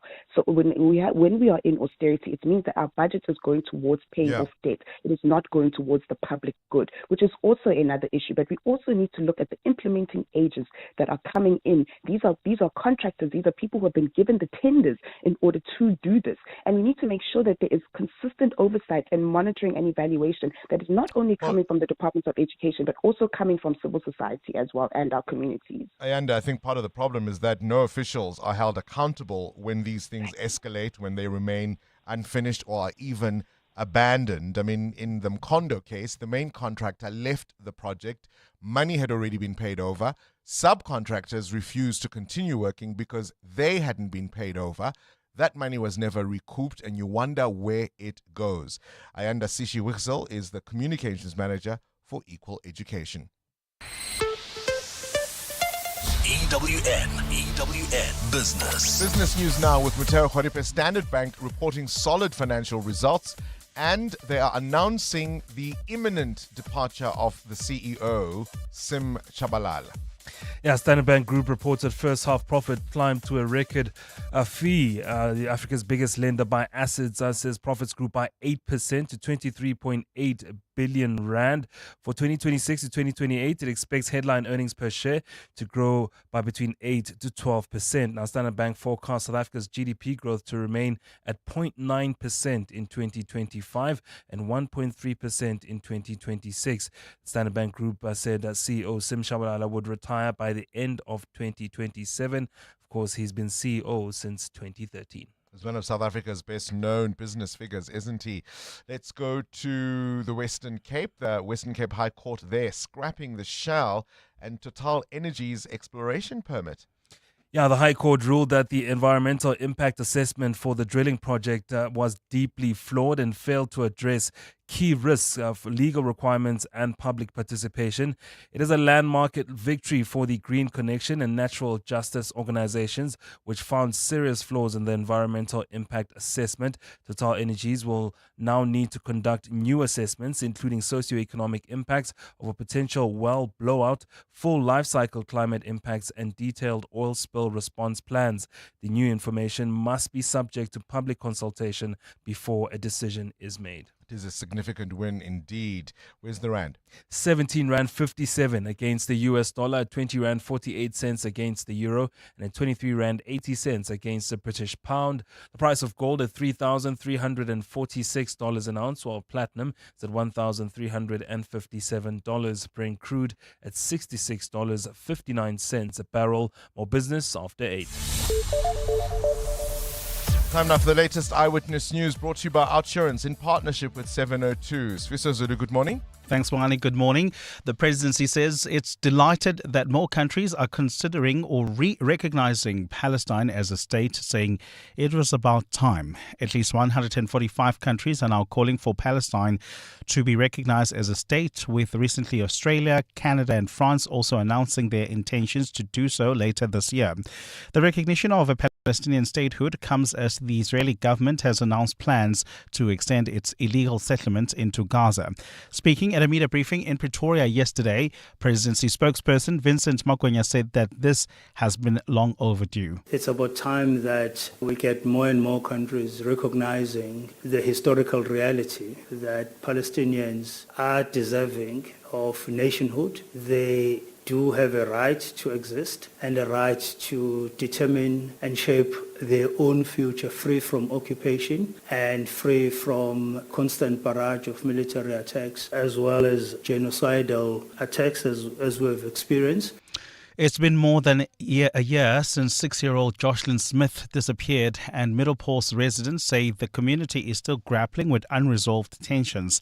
And Wednesday's court's decision has left many feeling that justice remains incomplete. Judge Nathan Erasmus denied Kelly Smith, Jacqueline Apollos and Stefano van Ryn's application for leave to appeal their convictions and sentences. He did, however, grant state witnesses Laurentia Lombard indemnity from prosecution. Kaylin Morgan reports. The disappearance of 6-year-old Jocelyn Smith continues to cast a long shadow over Middleport and surrounding communities. Residents say the case exposed deep racial tensions that remain unsolved, particularly after the arrest and subsequent release of Phumuza Sikaka. Resident Natasha Marman says the lack of unity between races in the area played a role in the case of the missing girl. Community-wise, I think they also failed, Jocelyn. And I'm pretty sure that they will fail a lot of other children because they don't stand together. Not at all, they don't stand together. Marman says despite the conviction secured for the 3 accused, she hoped one of them would have a change of heart and reveal information that would help with finding the little girl. Kayleen Morgan, Eyewitness News, Saldanha. South Africa's Social Security Agency, SASSA, is urging the beneficiaries who have fallen victim of unlawful deductions on their grants to report the matter at their offices. In a statement, the agency confirmed that they are aware of financial service providers who allegedly deducted money from their members. SASSA says beneficiaries have been complaining about the deductions as they have not authorized them. The agency spokesperson, Andile Chona. The South African Social Security Agency has warned that deducting money from social grants beneficiaries without their consent is unlawful. These range from funeral policies to life policies, and some beneficiaries say they did not sign up for them. A partly cloudy Friday in store for Gauteng. The temperatures are at lows of 4 and 7 degrees, peaking at highs between 25 and 24. And in the traffic, we've got delays on the N17 East, that's in Rivoli. That's due to an accident right near Naswick Road. Delays from the N1 while traveling on the Imaikwa North. Delays between Boysons Road and Carr Street, and that's due to peak time delays. The top story this hour, the Presidency says it's delighted that more countries are recognizing Palestine as a state, saying it was about time. Wayne, for you, what is the real deal? For me, it's really customer service. It's getting my money's worth. So if I phone Outsurance and I've got a problem, they're always there. So it's not just, we've got your money, now off you go. No, money is not the biggest deal for me. It's service. Just phone Outsurance, get a quote and see what they can offer you. If you don't save that 321 like I did, you might get a 500 or $1,000 back. Service and savings, you'll always get something out. Go to outsurance.co.za now for a 10-minute quote that could save you thousands. What does you always get something out mean to you, Lorette? Outsurance made it possible for us to live our dream to travel more with the money in our pocket that we save. Let me know, what is it? 725. It was unbelievable. My husband, he sits there on the chair and he's just nodding his head and say, yes. This is really not just an advertisement. This is really real. Go to outsurance.co.za now for a 10-minute quote that could save you thousands. Licensed insurer and FSP. T's and information online. Spar is turning up the value this week. Get ready for deals so good they'll have you heading straight to your nearest Spar or Super Spar, because nothing says local love like stocking up and saving on essentials. So from today until Sunday, Spar is dropping a massive Parmalat Everfresh UHT milk that's perfect for your pantry and your budget. Grab any 2 6-packs on special and keep those cereal bowls filled morning after morning. Stock up with up to 5 deals. That's 10 6-packs per customer. Deal excludes lactose-free variant. It is only available at participating Spar and Super Spar stores in Jersey. Spar brings you fresh and convenient deals straight from the heart of your neighborhood and community. Bok Friday is here, and so is FlySFAir's 80-minute flight sale. Starting from 10 a.m, for 80 minutes only, we're giving you 30% off all domestic flights to and from Joburg for travel until 30 September 2025. It's all to get the Chias going ahead of SA's big match against Australia tomorrow at Ellis Park. Tackle those bookings now at flysafair.co.za, because once the whistle blows, it's game over. Go Bokke! FlySFAir, trusted domestic carrier of the Springboks. T's and C's apply. Oh, Shane, do you have a sore throat? The Andalex range of lozenges offers 2 options. At the first signs of an irritated, scratchy throat, use Andalex lozenges for dual action, soothing relief. But for a painful, inflamed throat, use Andalex C lozenges for triple action, pain relief. Andalex, SA's #1 choice for a sore mouth and throat. Andalex lozenges are available at all leading pharmacies and supermarkets. Just Andalex it. 702. WhatsApp Bongani on 072 702 1702. Bongani, it's terrifying to see how much money goes missing. If we think that Saltec in Pretoria was built for 300 million rand, and it's a state-of-the-art tertiary education center, and they're building that academia campus there east of Pretoria. What AfriForum and Solidariteit is able to do with money versus what the government is able to do with the money is worlds apart. I love how the MEC asked, eating what, Bongani? It just shows how accustomed they have become to covering their tracks and just lying about things. It's so pathetic. It's so disappointing. I mean, even when it comes to our kids, they have to suffer because of the corruption in this country. It's disgusting. Bongani, is your guest well? Is your guest doing okay? Because she sounds a bit disorientated. How can she come on air and pretend as if she doesn't know that her colleagues are eating public funds? Eating what? Yo.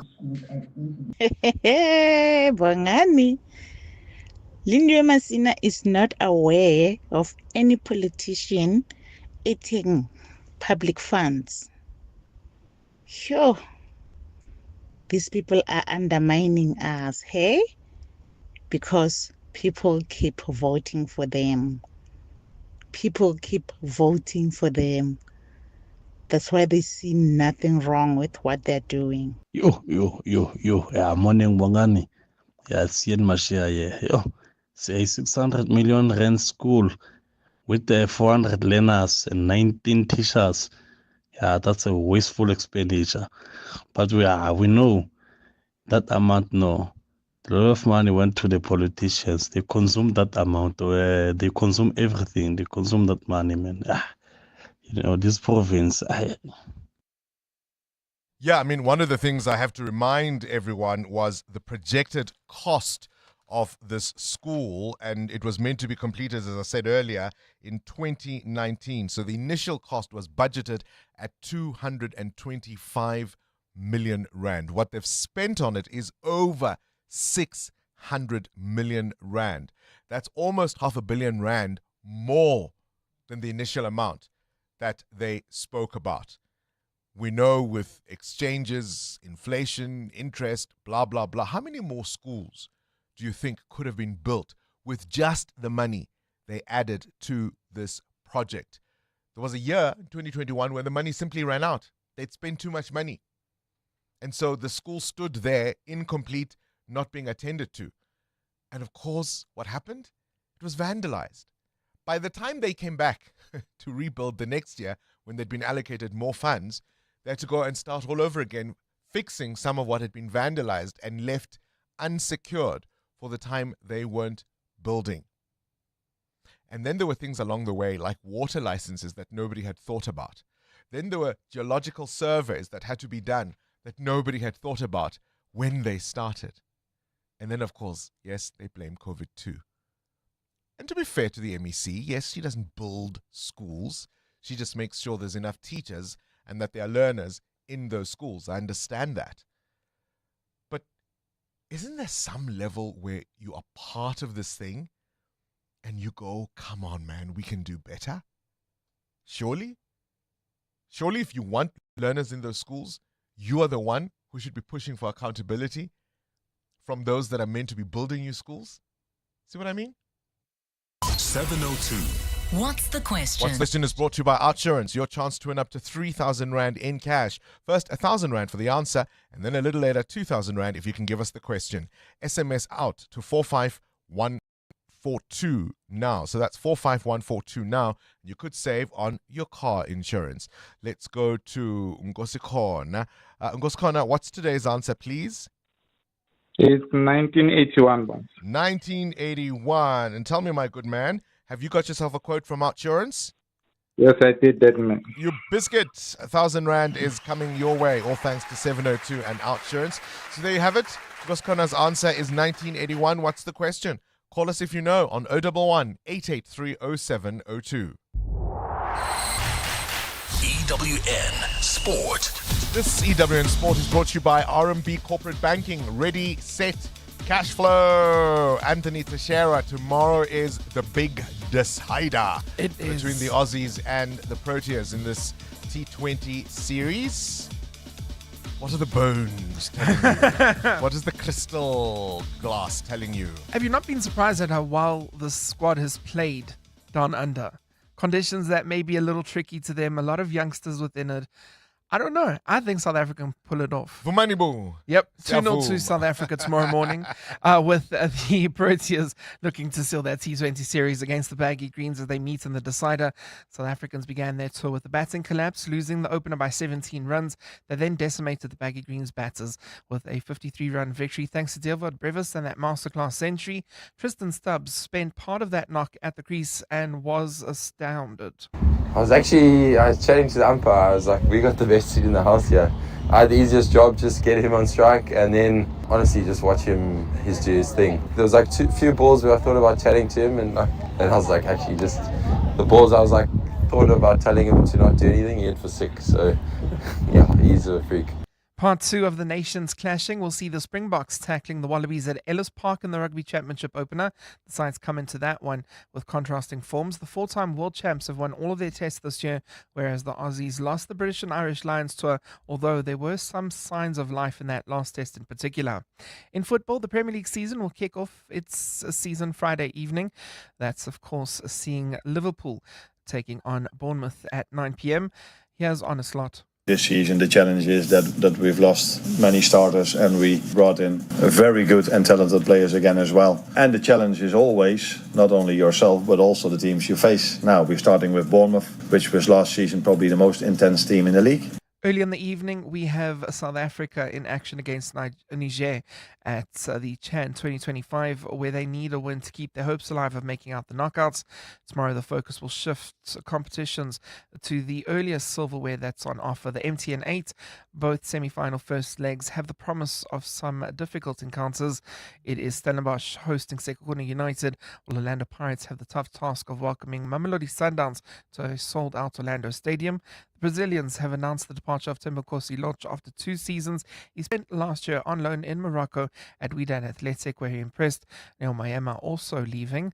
In golf, Robert McIntyre carded an opening round 8 under par 62 to carve out a 3-shot lead at the BMW Championship. Also, Marco Penga is 2 strokes clear on 7 under par at the Danish Championship, and the Sunshine Tour will tee off this morning in Paris at the Golf and Country Club. Anthony Teixeira, Eyewitness News Sport.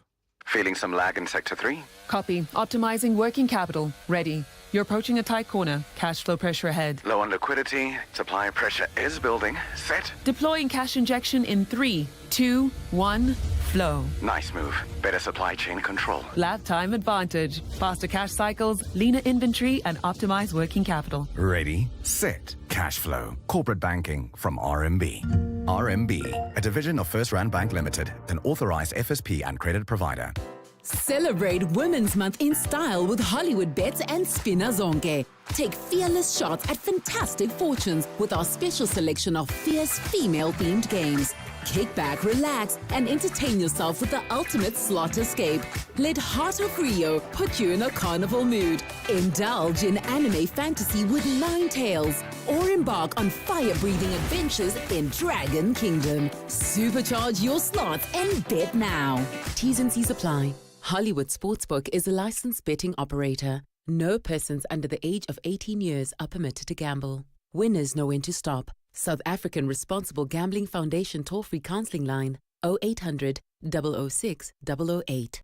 It's the clarion call for the 26th Standard Bank Joy of Jazz. This year, plan your days wisely because we're pulling out all the stops.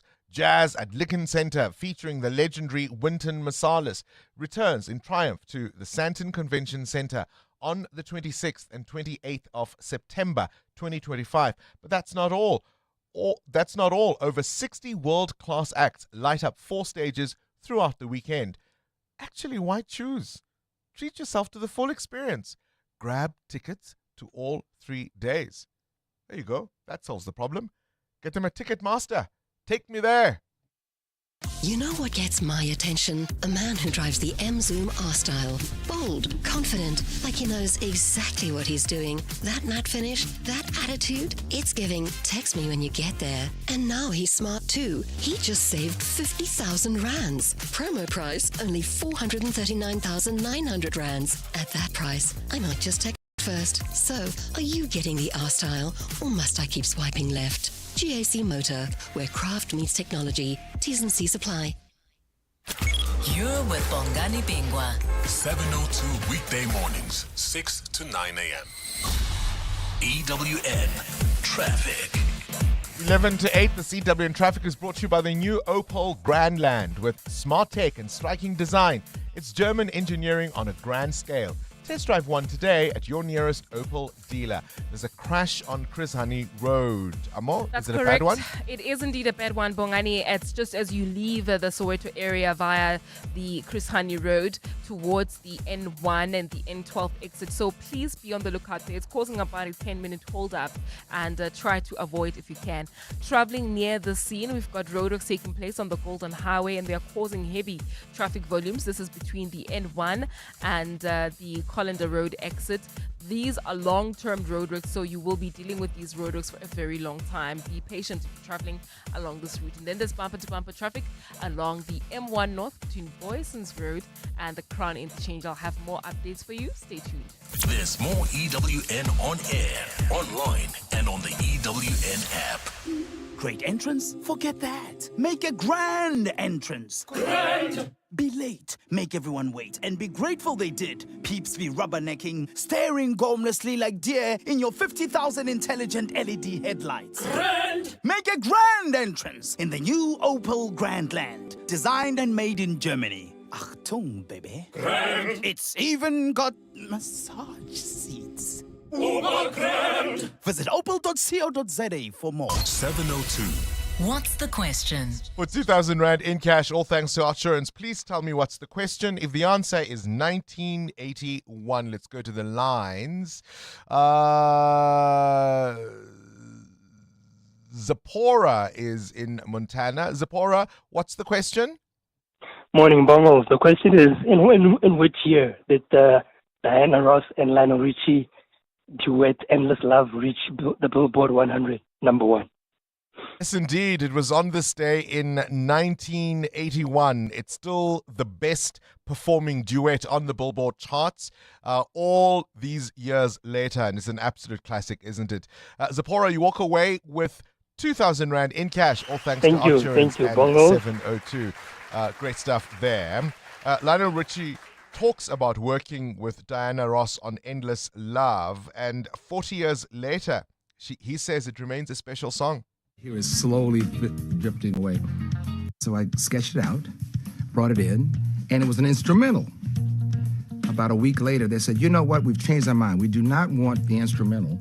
Can you just sketch out some lyrics? Because the girl wants to sing it in the movie. Okay. You know, Lionel, we were thinking maybe a duet is something we might. Of course, they're slowly dragging me in, and my time over here is slowly drifting away. And they say, who do you think should do the duet? So they said Diana Ross. And I said, Diana Ross? Diana Ross? Who would you think should be able to sing it with her? Well, me, of course. And the next thing I know, I'm in the studio at 3 o'clock in the morning. So she walks in and she said, oh my God, Lionel, you know, I like some of your parts. And well, what do you think? And I don't know about this, and I'm not sure about that. So I basically said, whatever notes that feel comfortable with you, you sing it. What I wrote as Endless Love and what I sang are two different things, because there were certain parts that she just killed on, so I had to let her have that part and I'll sing behind her.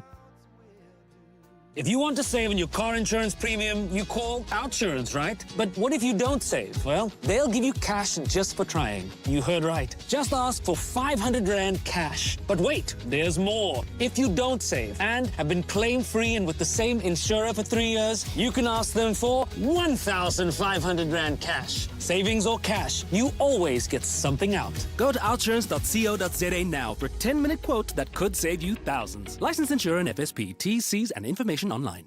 The 12th edition of the DSTV Delicious International Food and Music Festival, powered by Lotto Star, is coming. So from the 20th till the 21st of September, you'll get to experience unbeatable vibes this heritage weekend at Kyalami Grand Prix Circuit. So Saturday, you can catch Don Tolliver, Questa, Inkabi Zezwe, and many more. And then on Sunday, I usually prefer the Sundays, the 21st, immerse yourself. The incredible performances of Lauryn Hill on her 25th anniversary tour. Guess who the special guests are? Wyclef Jean, YG, and Zion Mali. We've got local artists like Lira, Mandisi, Jantis, Zoe, and so many more taking the stage on Sunday. Don't miss out and get your tickets at ticketmaster.co.za. The DSTV Delicious International Food and Music Festival, powered by Lotto Star, proudly supported by 702. You can go to deliciousfestival.com for more info. 702. 702. What's gone viral? With Kabazela. Time now for the world of viral content. Kabazela. Good morning to you, Bele. Always good on a Friday. You know, I had to get it in. I was just, I was about to say, and just for the fun of it, Kabazela, we haven't done it in a while. It has been a while. No, you had to rush and squeeze it in. I didn't know if you would remember, so I went for it. I jumped in. You had to get back on the horse. Indeed. So, this is an interesting one because, sometimes in life you do things and it's second nature to you, and then you can have a little slip or a mishap and it can be a traumatic experience. And it could be whether you do an activity, whether you're driving a car and you have a little accident or whatever it may be. Yeah. So the reason we're speaking about this is Molly Carlson. She's one of these high cliff divers, very extreme sport. And she, a couple of weeks back, had a slip off one of these platforms and went tumbling down into the water. And she hurt herself and then took a little bit of a break. And then she obviously had to continue, but she felt very, very traumatized after the event. And getting back up on the diving board was quite an experience. So she posted this video of her routine where she was, doing it from a platform, diving into a pool, and how she goes through this whole, method from A to B and getting herself ready. And then eventually she does the jump and all goes well. So she posted this thing, and she posted a long sort of explanation of how difficult things can be getting back up and doing it again, and so to speak, getting back onto the horse, and how brave you have to be. So I wanted to put that out there this morning to our listeners and ask them, have you been through something like that where maybe you ride mountain bike over the weekend and you had a bad fall, or you're riding a bicycle on the road and you got hit by a car, whatever it may be. There's many, many examples. And for a while you didn't do it, and then you decided to get back on the horse, and you ended up doing it and everything went fine. So what happened, and then how did you go through the process to get yourself back up and doing what you maybe loved? All right, send us your voice notes on 072-702-1702, and then tell us about things you asked for and didn't get. Kabazela, do you still pay? Yeah, this is maybe for service industries, right? So this woman went and had her dreads done, or dreadlocks done, or braids, and she had given the hairdresser a specific picture of what she wanted, and then she got something that didn't look like she wanted. So let's take a listen to the point where she says, well, I don't think I'm going to pay you full price. Because it is done. No, it's not. Yes, it is. No, it's not. Yes, it is. Okay, I feel like it's not done. This is not what I asked for. So if I'm not getting what I asked for, respectfully, I'm not going to pay you. And what do you mean you're not going to pay me? What are you talking about? Because I just spent mad on your hair. What are you doing? Okay, I was supposed to be done at 10:30. It's literally 2:30. Okay, your hair looks good though. And you didn't. You look good though. And you didn't. You look good though. You didn't give me what I wanted. The best I can do is give you like a $50 tip, but I ain't giving you the whole price, and that's just what it is. So you taking it or leaving it? Gosh. I think the video is a parody. Yeah, go ahead. No, I was going to explain. This is a video of somebody getting their braids done, and that can take hours and hours and hours. And when it doesn't come out the way you imagined, or that the picture you used as a reference, I know people can get very, very unhappy. Yes, and I mean, there's lots of examples. So let's say you go to a doctor or a GP and they only see you for 5 minutes, and you go and they give you the meds and you don't get better.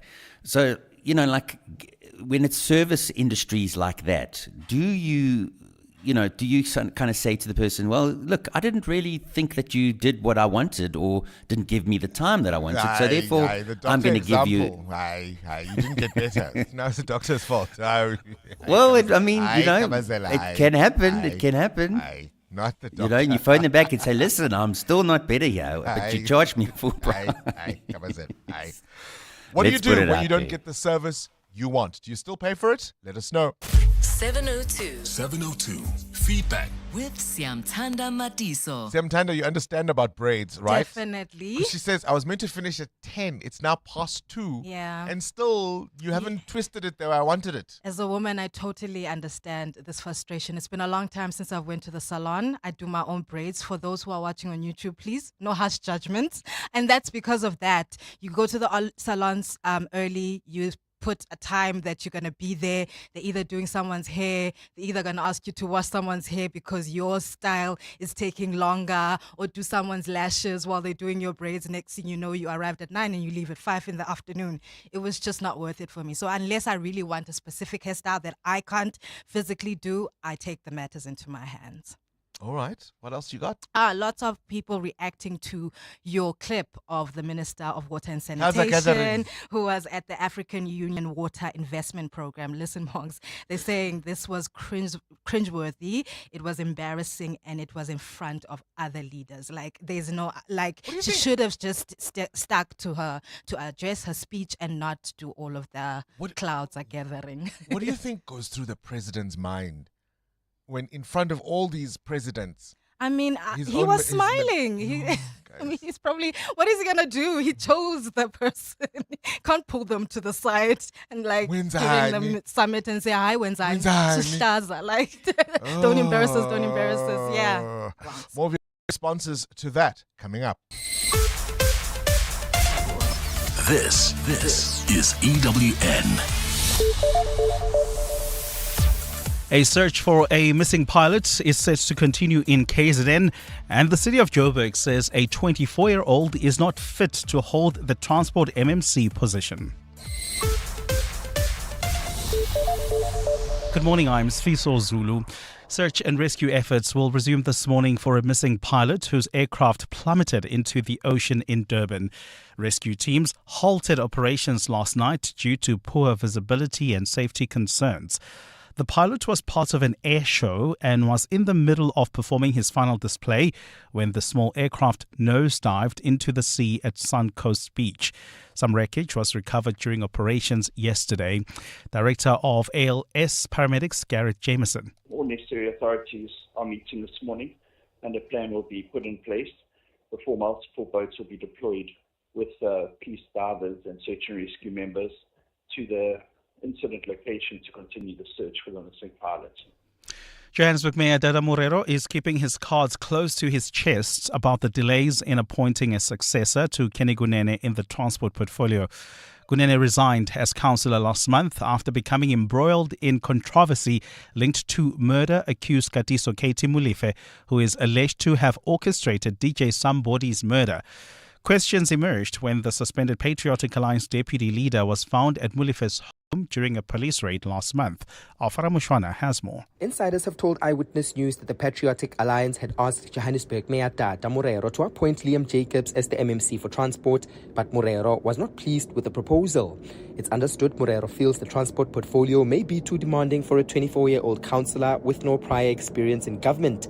Jacobs, who recently defected from the DA to join the Patriotic Alliance, was sworn in as a Johannesburg councillor following Kenny Gunene's resignation. When questioned about the delays in appointing a transport MMC, this is what Morero had to say. The mayor should be given the space to finalize, so we will do so.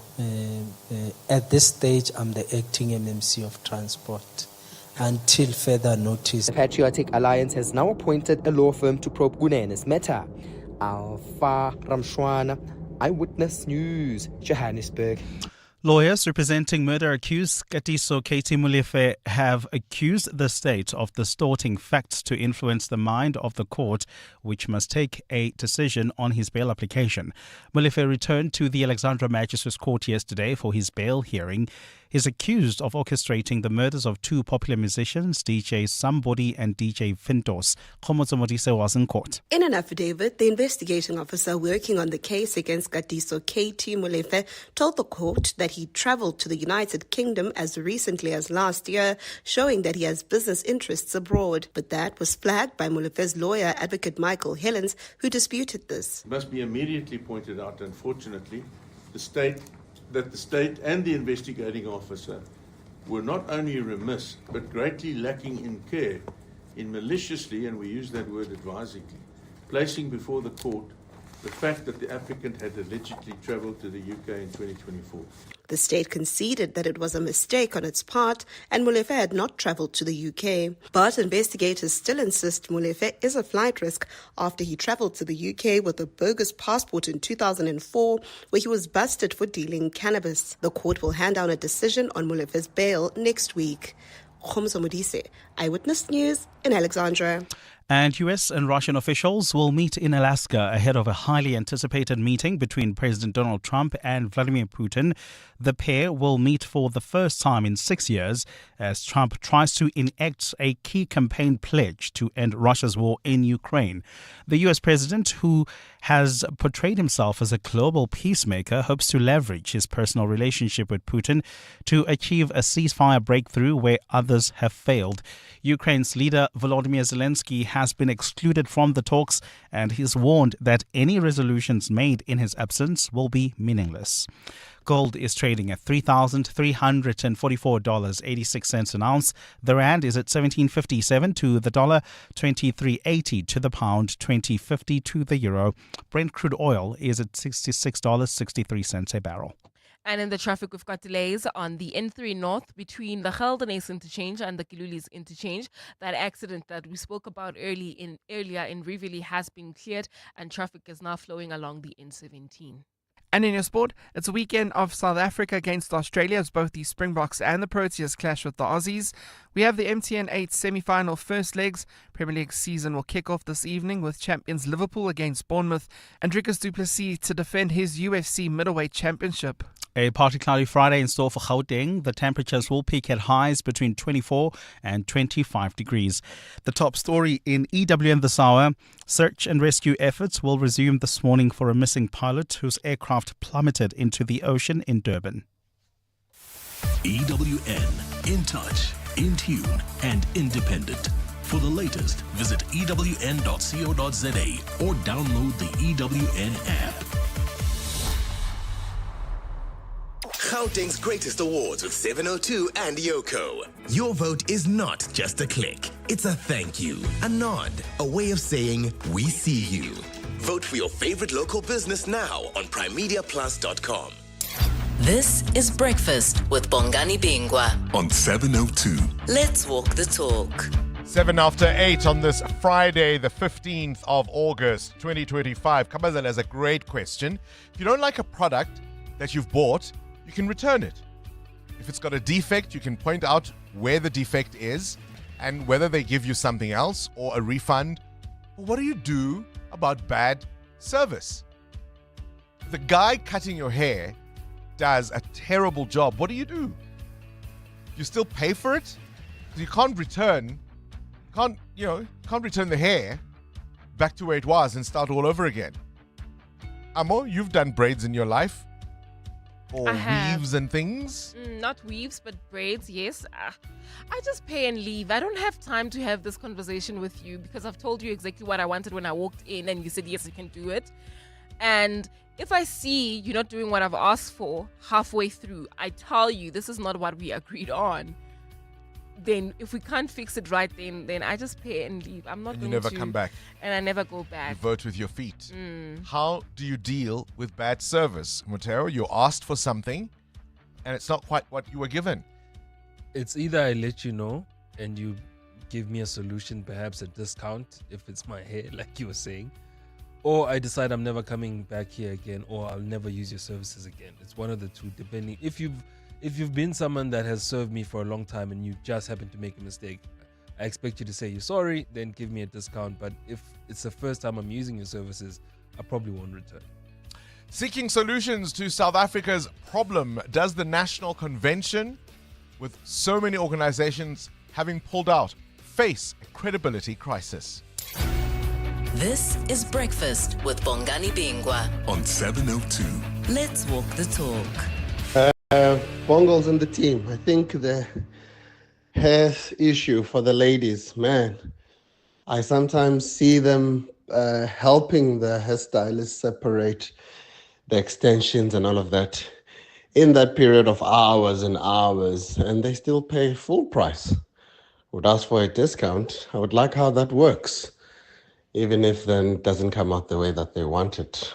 Ooh. Bongani, when it comes to using pictures to ask for something, for a service like braids, as you're saying, or wanting to buy a dress that is online, hey, I think it's always better to ask if you buy a dress if it comes with the body that is wearing that dress on the advert. Because sometimes we buy things online and then the next thing they don't sit on us the way they sat on the body that was wearing it. So it's better to ask, hey, does this dress come with the body? Or does the braids come with the face or the shape of the head? Yeah, because otherwise you are going to be disappointed. Yeah, I mean, if it looks good on Muteo, it doesn't mean it's going to look good on me. That's the other thing, right? You've got to look for something that you know works for your size and your type. What do you do with bad service? I think at the point that, and Amo, you can back me up here, at the point that you are now holding the extensions and separating them, you are so ready to leave. They don't even ask you. They just give the extensions to you. Really? And then you have to now give them out as and when. But you know what I do? My trick used to be I'd pretend I don't know how to separate the hairpiece so that it doesn't have to be my work. Why can't you say, but it's part of your then job? They'll say, walk away. I won't do your hair then. And you don't have another person to do your hair. This is the only person you have who you trust to do the job, but you don't want to be there parting the piece, the extensions. So I just pretend I don't know how. I'm like, oh, I'm not so good at this. And I give you if you want a small portion, I give you a big portion. If you want a big portion, I give you a small portion. Then you're like, just leave it. I'll do it for myself. And then I'm like, good. They expect you. Yes. You have to put your hands like Haven't you seen those videos where women are saying this is how you have to go do your hair if you want to put on extensions? You have to put a crepe over your hands to pretend as if you're injured so that they don't have to ask you to part the extension. Problems Muteo and I will never have. Good morning, Bongani and 702 Land. Always good on a Friday. So on this issue of services, it's really hectic. But I'll give you an option to redo. Otherwise, I'm not paying. A few weeks ago, I took my daughter to the salon and the lady did such a horrible job. I told the manager I wasn't happy with her hair. And the manager just said, oh, sorry. And I paid full price. But after having a conversation with my sister, I actually went back and I said, guys, your policy says that if someone is not happy, you will do a redo. I clearly indicated that I wasn't happy. And they told me to bring the child back, redid her hair, and now I'm happy. So I'll go back to the establishment. So it's really not useful to not be happy but still pay the money. The only time I will not pay the money is when I see that the person is absolutely incapable of doing a better job. Palisa and Waterfall. All right, sometimes walking away doesn't solve the problem, right? Ukungala, what is ukungala in English? When you sort of sulk, right, and walk away. That kind of describes it, but it's not the word.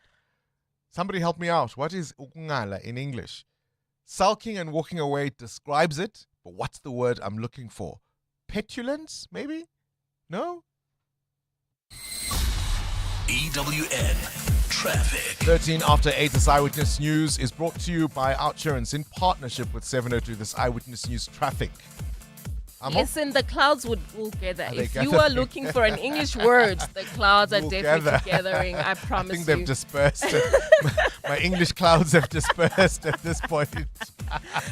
Well, if you're traveling in Deep Kloof, we've got an accident along Chris Hani Road right near the N1. It's causing delays. Please be on the lookout there. While in El Dorado Park, delays along the Golden Highway. This is due to roadworks between the N1 and Union Avenue. There's also queuing traffic on the N3 North between Marlborough Drive and the Bakru Interchange. This is due to an earlier accident. Stay tuned for more traffic updates. There's more EWN on air, online, and on the EWN app. The Outsurance pointsmen know that every car on the road carries a story. There's a car with a family driving to their new home, carrying boxes stacked with plates and toys and memories. The Outsurance pointsmen know it's not just a car in traffic, it's a new beginning, a fresh start on the move. Every story's different and every story matters. That's why the Outsurance pointsmen have been doing what they do since 2005 in proud partnership with 702. Outsurance is a licensed insurer and FSP. This is Breakfast with Bongani Bingwa on 702. Let's walk the talk. 14 after 8, the G20 Correspondence Desk on 702 is proudly brought to you by RMB and FNB, divisions of First Rand Bank Limited. And of course, as you know, South Africa's G20 presidency will be a moment to put a spotlight not only on this country, but indeed the rest of the continent. And I think it's important to include African voices on the global stage. So there's lots of things to think about: equality, education, sustainable growth, world leaders, innovators. All of these people are going to be coming together and keeping an eye on the preparatory work and indeed the main event itself. When it will come, will be EWN's Nogokanya Mdambo, who joins us now.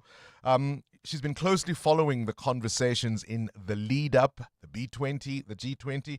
Nokanya, always a pleasure to have you on the show. Good morning. Good morning, Bongani. Good morning to the 702 Landers as well. All right, just give us a sense of what this G20 desk is going to look like over the next few weeks as we roll it out. Yeah. Essentially, we're going to be covering almost any event that has to do with G20 or the B20. Correct. So you had Nana Piri last week from RMB, who's the corporate client group head, and she was speaking to you about the importance of G20 and South Africa's presidency, and of course, as hosting, and the importance of bringing to the table the discussions around Africa and that agenda and putting that forward.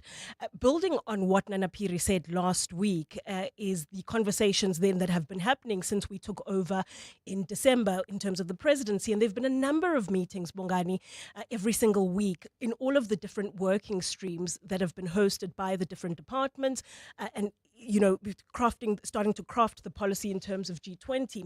And because there's so many of those meetings every single week, Bongani, it gets quite difficult to try to keep up with all of those meetings. It gets quite overwhelming. It's information overload. So what we're hoping to do with this RMB G20 B20 desk is try to bring a wrap for the 702 Landers every single week at this time on a Friday.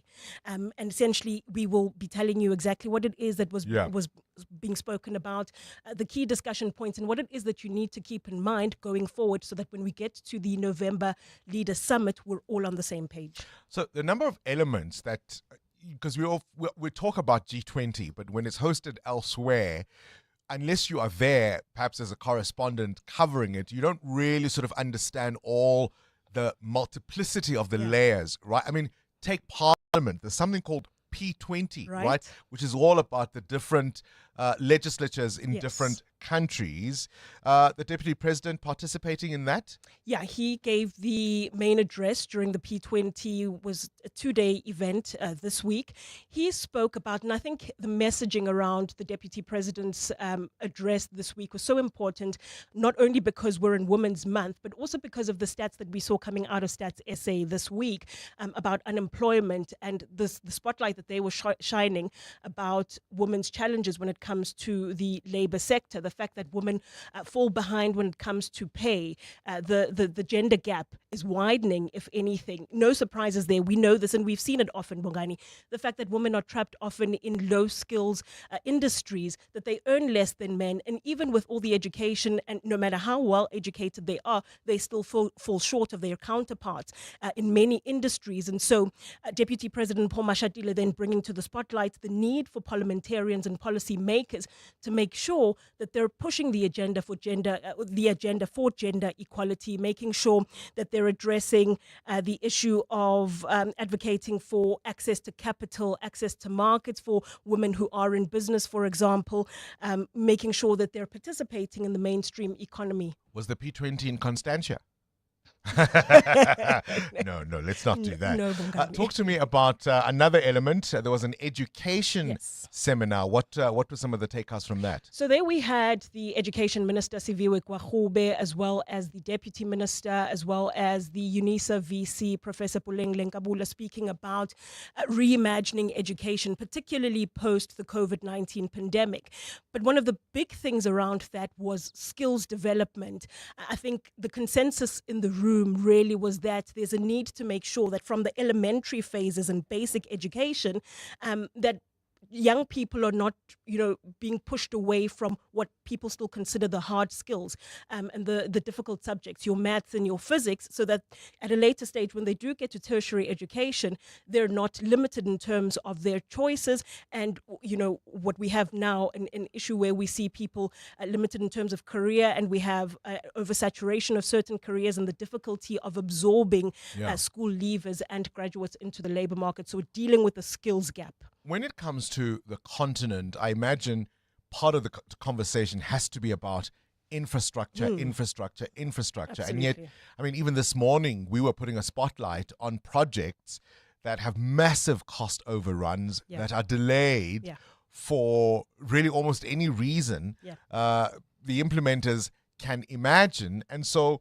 one of the things that's worrying is we talk about the need for infrastructure development, but so often the projects we know we desperately need are delayed. What's the conversation around that? Yeah, so Bongani, obviously infrastructure is a common thread in all of the working streams for G20. We can't have a working economy without the correct infrastructure or the right infrastructure in place. And so part of the conversations, there was a G20 dialogue hosted by the Public Investment Corporation, PIC, and their perspective of infrastructure and what needs to happen. And they said in this report, Bongani, 80% of the infrastructure projects actually fail at the feasibility level, which is a huge issue. And then trying to find solutions to that. Among the solutions that they had were trying to limit the lead time between, the conceptualization of a particular infrastructure project, the financing of that particular project, and then, of course, trying to bring it down in terms of implementation, finding the innovative financing solutions, and then capacity building to make sure that we are able to roll out all of these infrastructure projects so that they're able to meet the demands of the economy. Build them on time, right? Absolutely. And finish them on time. It's going to be really fascinating to watch how the G20 unfolds. As you know, it's being hosted on this continent for the very first time. They've talked about solidarity, equality, and sustainability. And so the idea is to bring you news and insights from the summit.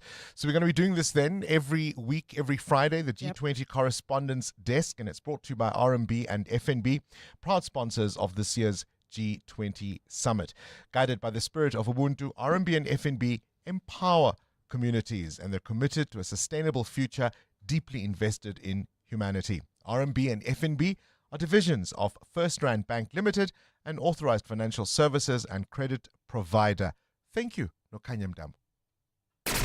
702, The World View with Adam Gilchrist.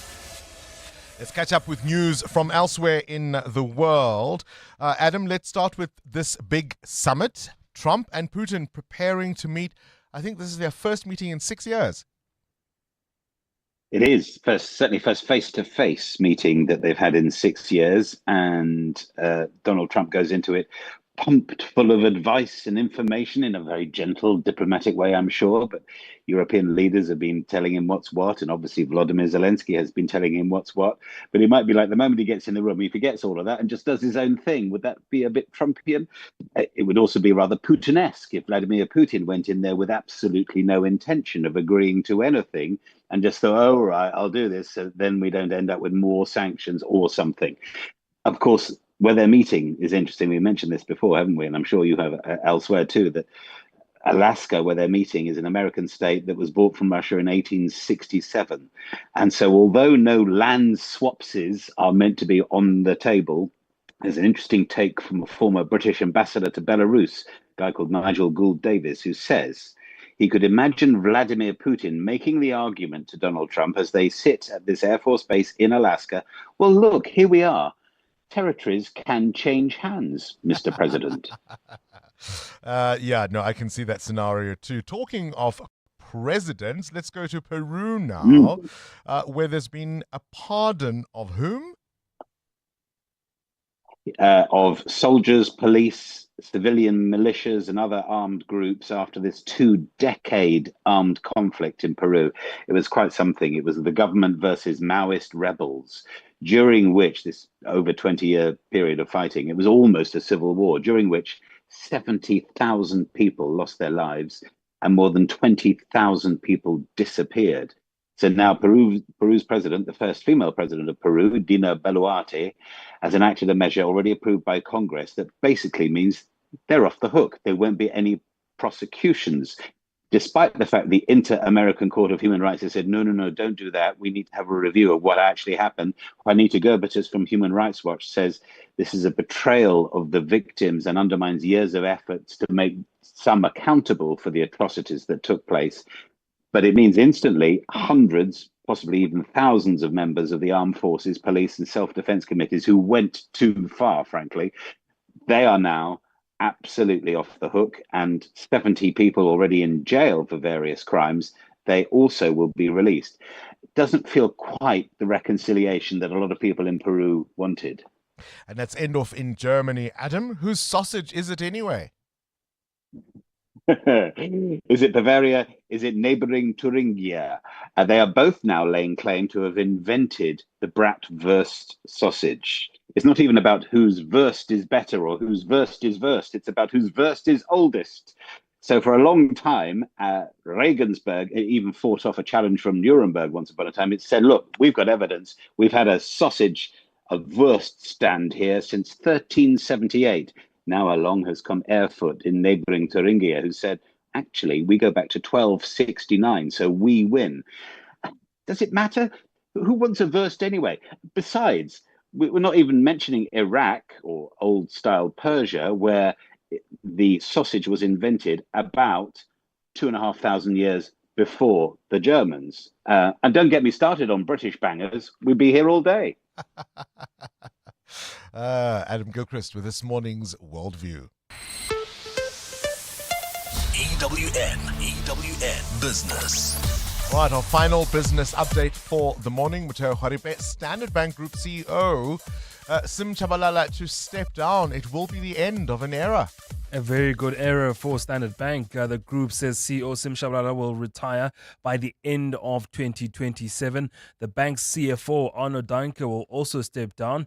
Tshabalala, one of corporate South Africa's best-known figures, has served as CEO of Standard Bank since 2013. Now, on Thursday, the group reported first-half profit climbing to record levels, boosted by fee growth and trading revenue. Africa's biggest lender by assets says profits grew 8% to 23.8 billion rand. Now for 2026 through to 2028, it expects headline earnings per share, a profit measure in South Africa, to grow by between 8 to 12%. Standard Bank forecasts South Africa's GDP growth to remain below 1% for 2025, hitting 0.9% this year and 1.3% in 2026. It says this was affected by the US tariff uncertainty currently playing itself out in the economy. Shell and Total Energies back to the drawing board. Major case this. The Western Cape High Court has rescinded an environmental authorization granted to Total Energies and its joint venture partner Shell to explore for oil in a block off the Cape Coast. The High Court ruled that the environmental impact assessment for the drilling project was deeply flawed and failed to address key risks, legal requirements, and public participation. It's a landmark victory for the Green Connection and Natural Justice organizations, which were applicants in this particular case, which found serious flaws in the environmental impact assessment. The court identified 5 major flaws in the permit granting process. It found that the potential consequences of a significant oil spill on local and neighboring coastal communities were not properly assessed. Total Energies will now need to conduct new assessments, including a socio-economic impact of a potential well blowout, full life cycle climate impacts, and detailed oil spill response plans. The new information must be subject to public consultation before a decision can be made. This ruling significant for those coastal communities and the smaller fisheries around that coast. And how are the markets looking? Well, it was a weaker day for the JSE yesterday, Bongani. The all share down 285 points. Industrials were lower by close to 0.5%. Mining shares, though, doing most of the damage, down more than 1% yesterday. South 32 was down 6% after a trading update. Truworths down 4.5%, with pharmaceutical company Aspen down more than 3%. Pick n Pay and Bidvest also amongst the losers yesterday. Supergroup was up 4%. Standard Bank enjoying gains yesterday, up 2.9%, with WeBuyCars up more than 2%. New indicators, the rand at 17 rand 56 against the US dollar, strengthening against the US currency this morning at 20 rand 51 cents against the euro and at 23 rand 78 cents against the British pound. Price of gold also in the green at $3,342 an ounce, while platinum is at $1,366. Brent crude now at $66.51 a barrel. Stephen Crotus with the wrap of the week's business later this afternoon. Time now for your latest Eyewitness news. Don't forget, coming up, a conversation with one of my favorite South African actors, Thapelo Mokoena. We are going to be talking about season 2 of Fatal Seduction. Sounds great, doesn't it? Sfiso Zulu, what's happening in Parliament? Well, Bongani, the ad hoc committee probing the allegations of police corruption has failed to finalize its terms of reference at its second meeting. The committee had planned to finalize the document to guide its work yesterday, but it was forced to defer its meeting after receiving several submissions and proposed amendments from parties. The draft terms of reference before the committee detail the scope of their work has to navigate public participation and how witnesses and whistleblowers will be handled. Babalondenza reports. Political parties began the process of finalizing the terms of reference and how far-reaching their inquiry into allegations of police corruption will go. The terms of reference include probing the alleged existence of an organized crime syndicate controlled by a drug cartel as well as business people, and its infiltration of key criminal justice system role players involving politicians. Parliament legal advisor Andile Dejana explained some of the terms on external legal services and witnesses. We speak about engaging the services of external legal counsel. And then 5.3 chairperson speaks to issues of witnesses, that the committee will invite persons identified by it as witnesses to submit sworn written statements. The committee may invite any interested parties to provide input. The committee will meet on Monday to receive outstanding submissions before continuing with its inquiry. Babalondenza, Eyewitness News. The presidency says it's delighted that more countries are recognizing Palestine as a state, saying it was about time. At least 145 countries are now calling for Palestine to be recognized as a state, with recently Australia, Canada and France also announcing their intention to do so later this year. The recognition of a Palestinian statehood comes as the Israeli government has announced plans to extend its illegal settlements into Gaza. Speaking at a media briefing in Pretoria yesterday, Presidency spokesperson Vincent Magwenya said that this has been long overdue. It's about time that we get more and more countries recognizing the historical reality that Palestinians are deserving of nationhood. They do have a right to exist and a right to determine and shape their own future, free from occupation and free from constant barrage of military attacks as well as genocidal attacks as we've experienced. It's been more than a year since 6-year-old Jocelyn Smith disappeared, and Middle Post residents say the community is still grappling with unresolved tensions. And Wednesday's court decision have left many feeling that the justice remains incomplete, and the judge Nathan Erasmus denied Kelly Smith, Jacqueline Apollos and Stefano van Ryn's application for leave to appeal their convictions and sentences. He did, however, grant state witness Laurentia Lombard indemnity from prosecution. Kaylin Morgan reports. The disappearance of 6-year-old Jocelyn Smith continues to cast a long shadow over Middle Post and surrounding communities. Residents say the case exposed deep racial tensions that remain unsolved, particularly after the arrest and subsequent release of Ntsikelelo. Resident Natasha Marman says the lack of unity between races in the area played a role in the case of the missing girl. Community-wise, I think they also fail, Jocelyn. And I'm pretty sure that they will fail a lot of other children because they don't stand together. Not at all, they don't stand together. Marman says despite the conviction secured for the 3 accused, she hoped one of them would have a change of heart and reveal information that would help with finding the little girl. Kayleen Morgan, Eyewitness News, Saldanha. A partly cloudy Friday in store for Gauteng today. The temperatures are at lows of 4 and 7 degrees, peaking at highs between 24 and 25. And in the traffic, we've got roadworks on the R21 North in the Tembisa area. They're causing delays between the R25 and Olifantsfontein Road. There's also queuing traffic on the N12 West between Edenville Road and the Kilulis Interchange, also due to roadworks. The top story this hour, Parliament's ad hoc committee probing allegations of police corruption has failed to finalise its terms of reference. When you're uploading massive files, does it really matter what your internet's download speed is? With business class internet, you get a connection that's as fast going up as it is down. Your company deserves business class internet because just reboot the router isn't a business strategy. Find reliability at vodacombusiness.co.za. Together, let's build the extraordinary. Further together. Vodacom Business. When you empower a woman, you empower a whole nation. Women have a remarkable way of multiplying whatever is placed in their hands. This August, we're celebrating Women's Month with the theme Building Resilient Economies for All. We reflect and honor the courageous women of 1956 who took a stand against the injustices of the past. We also recognize and celebrate all South African women who continue to lead, build, and inspire across every part of our society, from business and education to peace building and beyond. Yes, there is still much to be done. The pursuit to achieving total gender equality and empowerment will continue until every woman is able to enjoy the benefits of a safe and just society. #Rekaufela Basadi. Women's Month 2025. A message by the National Department of Sport, Arts and Culture.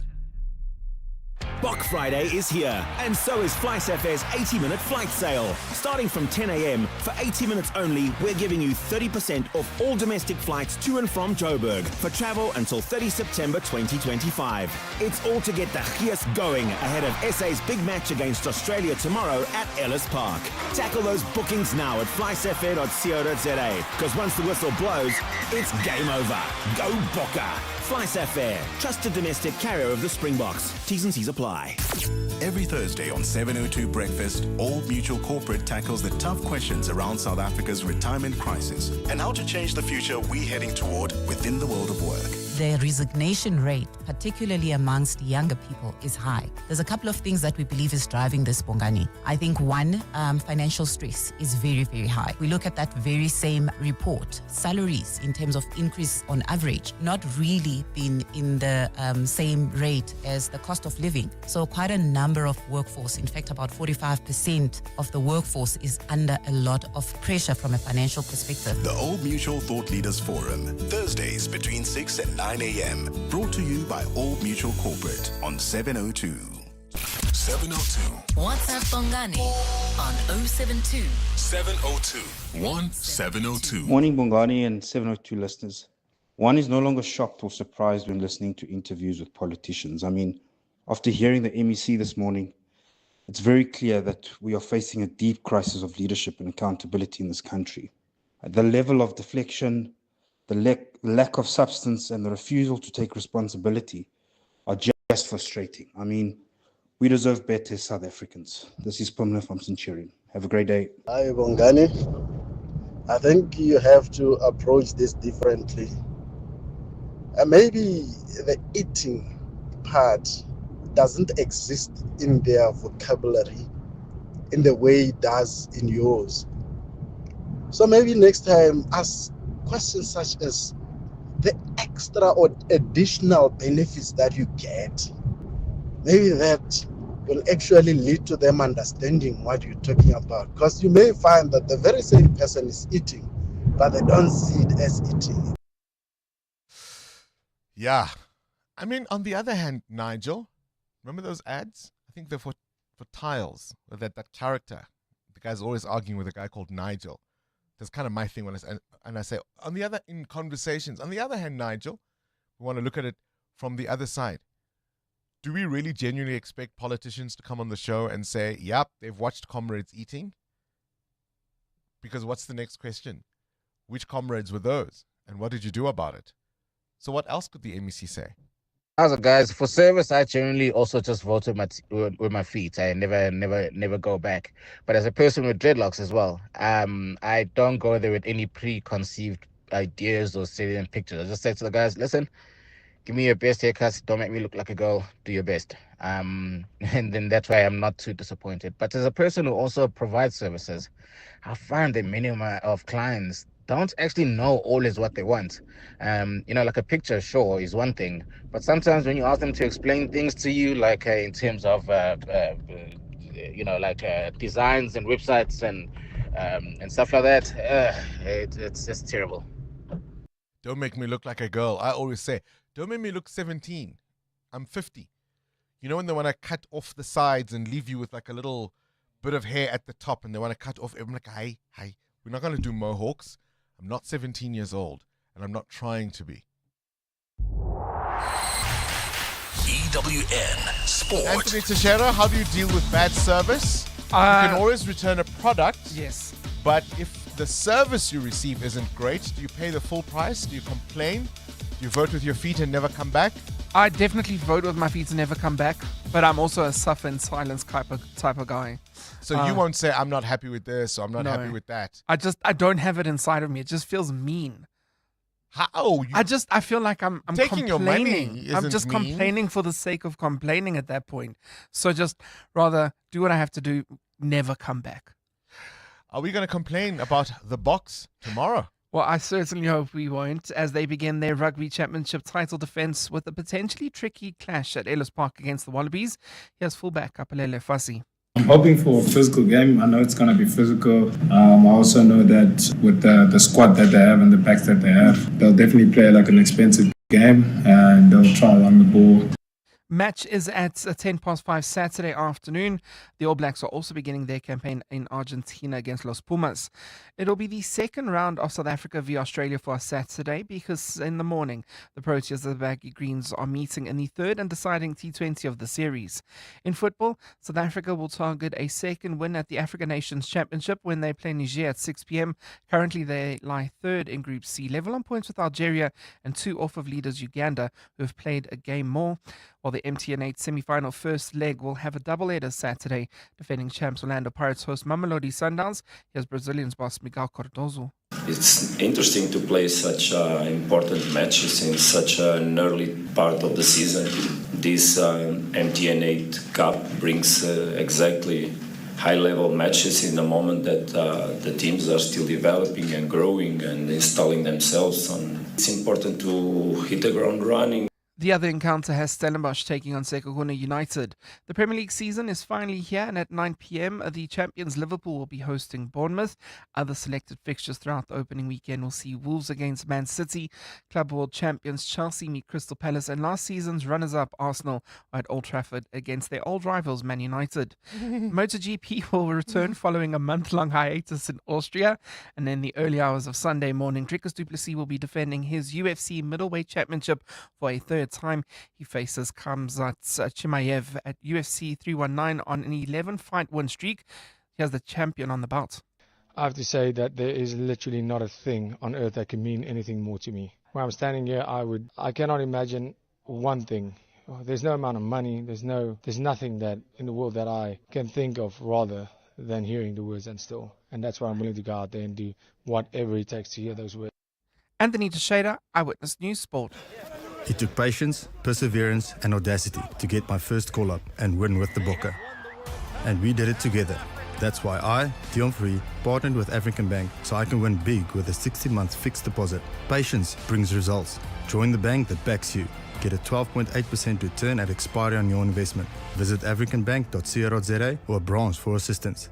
African Bank, audacity to believe. African Bank is a licensed financial services and registered credit provider. T's and C's apply. Do you know what's hiding behind colorful packaging of unhealthy food? Big food companies target children with unhealthy packaged foods that hide high levels of sugar, salt, and fat, which could lead to heart disease, diabetes, and hypertension. But the truth is hidden from consumers. Front of package warning labels are a proven solution to help consumers make informed decisions. The government must act now. We have the right to know what's in our food. Demand front of package warning labels. Sign the petition on heala.org, HEALA.org, by 30 September. Dreaming of your next getaway? Whether it's a sun-soaked beach escape, adventure-packed tour, or luxury cruise, Flight Centre is your go-to for travel. From flights and hotels to tours and cruises, we've got it all. Plus travel insurance for peace of mind. If you want the best deals, you can save more by taking advantage of our Bundle Plus Save offer. Plan your trip today at your nearest Flight Centre store or visit flightcentre.co.za. Flight Centre, your centre for travel. EWN Traffic. 16 minutes before 9 o'clock. Let's wrap up the morning's traffic. Well, Bongani, traveling in Tembisa, we've got those roadworks taking place on the R21 North, right near Olifantsfontein Road. Delays coming out of the R25. While traveling on the N12 as well as the R24 West towards Bedford View, more delays due to roadworks between Edenville Road and the Gilulis interchange. Heading towards Braamfontein, do expect delays on the Mike 1 North between Boysons Road and Carr Street. Peak time delays there. I'll have your next traffic update at the top of the hour. Stay tuned. There's more EWN on air, online, and on the EWN app. Fresh, precise, and full of artistry, your sushi spot turns every plate into a masterpiece. From classic rolls to bold creations, they make every bite memorable. So whether it's your go-to specials or your Friday night indulgence, they always deliver. It's freshness you can taste and presentation you can admire. So now's your chance to say, I see you. Vote for them as Gauteng's greatest sushi bar, now at primemediaplus.com. Voting closes 27 August. Make it count, because Gauteng isn't just a hub of business, it's the home of excellence. And that excellence deserves your applause. Gauteng's greatest awards with 702, powered by Yoko. Congratulations to the Powerball winner who won a massive jackpot of over 124 million rand on 5 August 2025. Here's what she said. The national lottery changes life. I won a mind-blowing jackpot over 124 million after playing through my banking app. I'm still speechless. Panda Pusha Play for your chance at life-changing jackpot.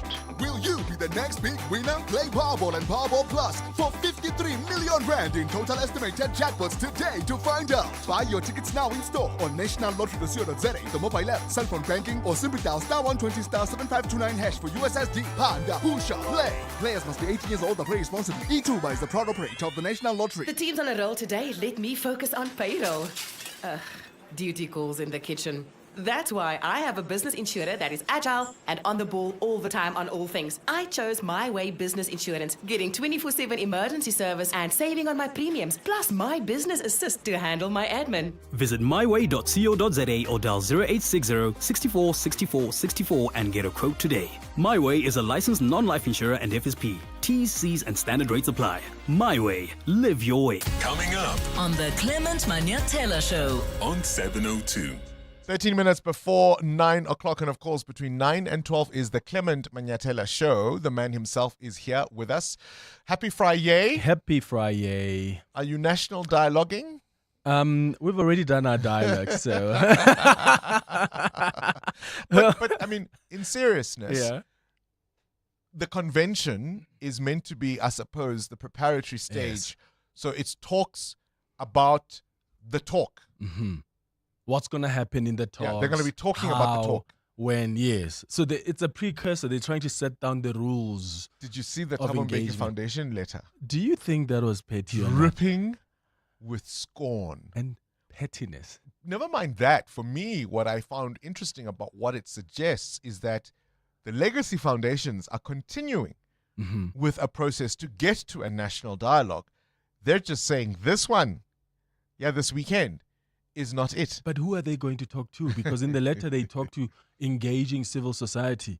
There's no civil society, from my understanding, that's pulled out of the National Convention or the dialogue. Yes, you've got some other parties that have pulled out, but the Legacy Foundation left, but there are other foundations that stayed, and there are many civil society organizations that will be participating today. So do the Legacy Foundations then go and poach some of the civil society organizations within and saying, hey, let's think about doing our own thing? Because I think that would be highly problematic. So, does it face a credibility crisis or does it continue? That's the question. So, in fact, I asked the spokesperson of the convention this very issue, and his response was, but why are we placing it? Why are we asking this question based on the, 6 or so foundations that have left when there are many others that have stayed? And I think that's a legitimate question. Why do we think Thabo Mbeki, as the former head of state, somehow holds the credibility of this convention together with the other foundations when there are many other foundations that So the clouds are gathering. Yeah, the clouds are gathering. Did you see that moment? I did. Pemi Majodina. Oh my God. With all those presidents on stage. Someone tweeted, guys, these are our leaders. Yeah, I did. I was cringing. But it would be one thing. You know that auntie who misbehaves when it's just us. Right? There were all these presidents on stage. And I thought, what goes through Cyril Ramaphosa's mind? You could tell that he's probably thinking, oh my God. In front of Kagame, guys. Yeah. Right? So the clouds are gathering. Yeah. The clouds are gathering. Give me 1 billion, 1 billion, 1 billion. It's nothing to you. Yeah. Billion. Nazo! Thunder! So we're going to talk about the convention today. We're going to talk about the meeting between Trump and Putin today. And I mean, I wonder if Trump is going to offer a piece of Ukrainian land to Putin, because he thinks that he can just go to Gaza and turn that into some kind of a resort and own it. And I saw on the reports last night that may be something that they are considering, even though Zelensky has refused to surrender any territory to Russia. So we're keeping a close eye on that meeting. But at 10 o'clock, we're going to do the Across the Desk feature. Today, I'm hosting cancer survivors on Across the Desk. They'll be sharing their stories with us. And at 11 o'clock on our relationship feature, we're discussing automatic habits of strong relationships. So if you're in a relationship, do you repair in real time after conflict? Do you practice parallel play? Can you, in the same room with your partner, be in the same room and you're not talking? Maybe you're reading the books alongside each other, or you're doing this, the other person is doing the other thing, and you don't feel the pressure to actually even talk with each other. So our relationship expert says these are some of the things that really hold and strengthens relationships. She's going to be telling us more at 11 o'clock. Clement Manyatela between 9 and 12. A sinkhole on the R21 near Olifantsfontein is being repaired, but this isn't just about restoring the road. Sunral's 154 million rand project is opening the door to new opportunities for the local community, from training and mentorship for SMMEs to jobs for unskilled labor and real experience for young engineers. This project is repairing more than a road, it's building futures. Work starts mid-September 2025. Sunral, building South Africa through better roads. Congratulations to the Powerball winner who won a massive jackpot of over 124 million rand on 5 August 2025. Here's what she said. The National Lottery changes life. I won a mind-blowing jackpot over 124 million after playing through my banking app. I'm still speechless. Panda Pusher Play for your chance at life-changing jackpot. Will you be the next big winner? Play Powerball and Powerball Plus for 53 million rand in total estimated jackpots today to find out. Buy your tickets now in store on nationallottery.co.za, the mobile app, cell phone banking, or simply dial *120 *7529# for USSD. Panda Pusha Play. Players must be 18 years old and play responsibly. E2 is the proud operator of the National Lottery. Business Outsurance are experts in business insurance for general practitioners, dentists, surgeons, and other medical specialists. Kuveni. It's so nice to know the business risk is taken care of by Business Outsurance. The call center was just a dream to deal with. Very seamless, easy experience, and it just feels like the people we're talking to on the other line understand our needs. Switch to Business Outsurance and you could get a massive 20% discount on your business insurance premium. Visit outsurance.co.za. Switch and save today. Licensed insurer and FSP. TCs and information online. 702. Add your voice. Have your say. Let's walk the talk. Hi, Bongani and the team. Tsepo here, I simply don't care if you invite me or don't invite me. I once went to a party when I was not invited. It was sort of a braai, and people were giving beers and food I was not given. I had to go and buy quota and go and buy my own beer somewhere. Therefore, I don't even care you invite me, don't invite me. No, it doesn't matter. It matters not. Have a nice day. We're talking, of course, about two big events.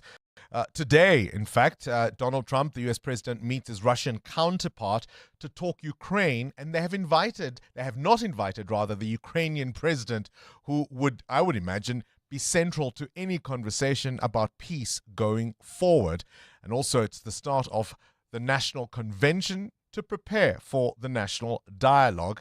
Some parties that were invited have pulled out and will no longer be going. And I was asking you, how much do you care about being invited? Perhaps with colleagues, events with family, events with friends. Pumla in Centurion, you want to talk about service. How do you respond to bad service? Now, you've got dreadlocks, you say. I would imagine you're very careful about who touches your hair. Absolutely. I mean, I've been using the same hairstylist for 14 years, and I just don't go to anybody. I'm very pedantic about certain things, and yeah, I'm a pretty fussy oak. All right, so what do you want to say? Yeah, I mean, I went I wanted to do my hair at some point, and my hairstylist wasn't available, and he referred me to somebody else, and needless to say, he did a very, very bad job at it, and I never returned there again. And I called him, I said, listen, buddy, you need to avail yourself because I'm not going to tolerate this. I say never go back. All They right. do a shoddy job, never go back. Walk with your feet, says Pumla in Centurion. Paul, you're in Johannesburg. You want to talk about the G20? Good morning. Yeah, good morning, Bongani, and to your team. Again, Fashion Police, you guys are looking all spiffy this morning. You had red shoes on yesterday. It's just all looking good there. Bongani, we had a great privilege as a business to be in India in 2023 for the G20. We arrived at 2 o'clock in the morning, and there was just a buzz of people working, putting up banners, cleaning streets, roads, changing light bulbs. From the airport, Dirugandi Airport, right the way through to the diplomatic centre where the parliamentary buildings were, not a tree, not a pole, not a lamppost was not adorned with advertising the G20. The schools were propped up. They had school arrangements. We were there for a week, and just everything was around the G20. Now you drive down the freeway towards Sandton, there's nothing. There's a couple of advertising boards for the advertising people around the world or around in South Africa, but there's no advertising on the G20. It's for me, I left a message and your team phoned me back. It was a bit lengthy. I don't tend to leave short messages. But the bottom line is, we're not doing anything. It's a bit embarrassing. We hold the presidency for the G20, and there's nothing. And I think, I'm not too sure around where your offices are, there might be something advertised because that whole area is going to be cordoned off and closed off. But I just don't see any promotional information regarding the G20. And the only thing that I think of is, don't we have the budget? Or, don't we have the money to do it? So a couple of considerations, Paul. Might your complaint be a little early, considering that the main event, of course, is taking place in, is it October? October, November. That's where top of my head, I'm thinking it's October. So might your complaint be a little early? You must be encouraged by the fact that we at least now have the M1 lights. They're on. They're working. That's a good thing. During the day, they're working during the day. No, Paul. Hey? The thing is, we were there a good 2 months before the event. And I go to Delhi regularly for business, and the areas that they were cleaning up were previously clean, but now they were just spiffy. They were just really, This is 2 months before the event. And of course it was also over the Chandrayaan 2 launch, or Chandrayaan 2 launch to the moon. So there was lots of activity, and I don't know if that played a part of it, to make sure that this was all, in the shot when they were interviewing most of the Indian technical people. But it just seems that there's nothing buzz happening. Yeah. Not a buzz. No, for me, it doesn't seem it's happening. Let's talk a week before, hey? Yeah, we'll try. You know how we do things last minute. Let's talk a week before. Paul talking to us from somewhere in Joburg. Breakfast with Bongani Bingwa. My love, there's only you in my life. the only thing that's right. My first love, your every breath that I take, your every step I make, And I want to share all my love with you. No one else will do. and your eyes, they tell me how much you care. Oh yes, you will always be my endless love.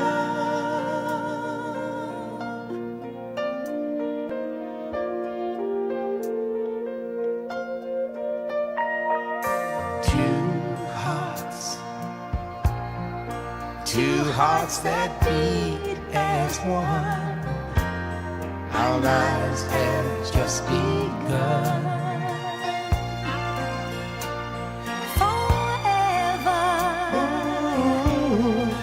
I'll hold you close in my arms.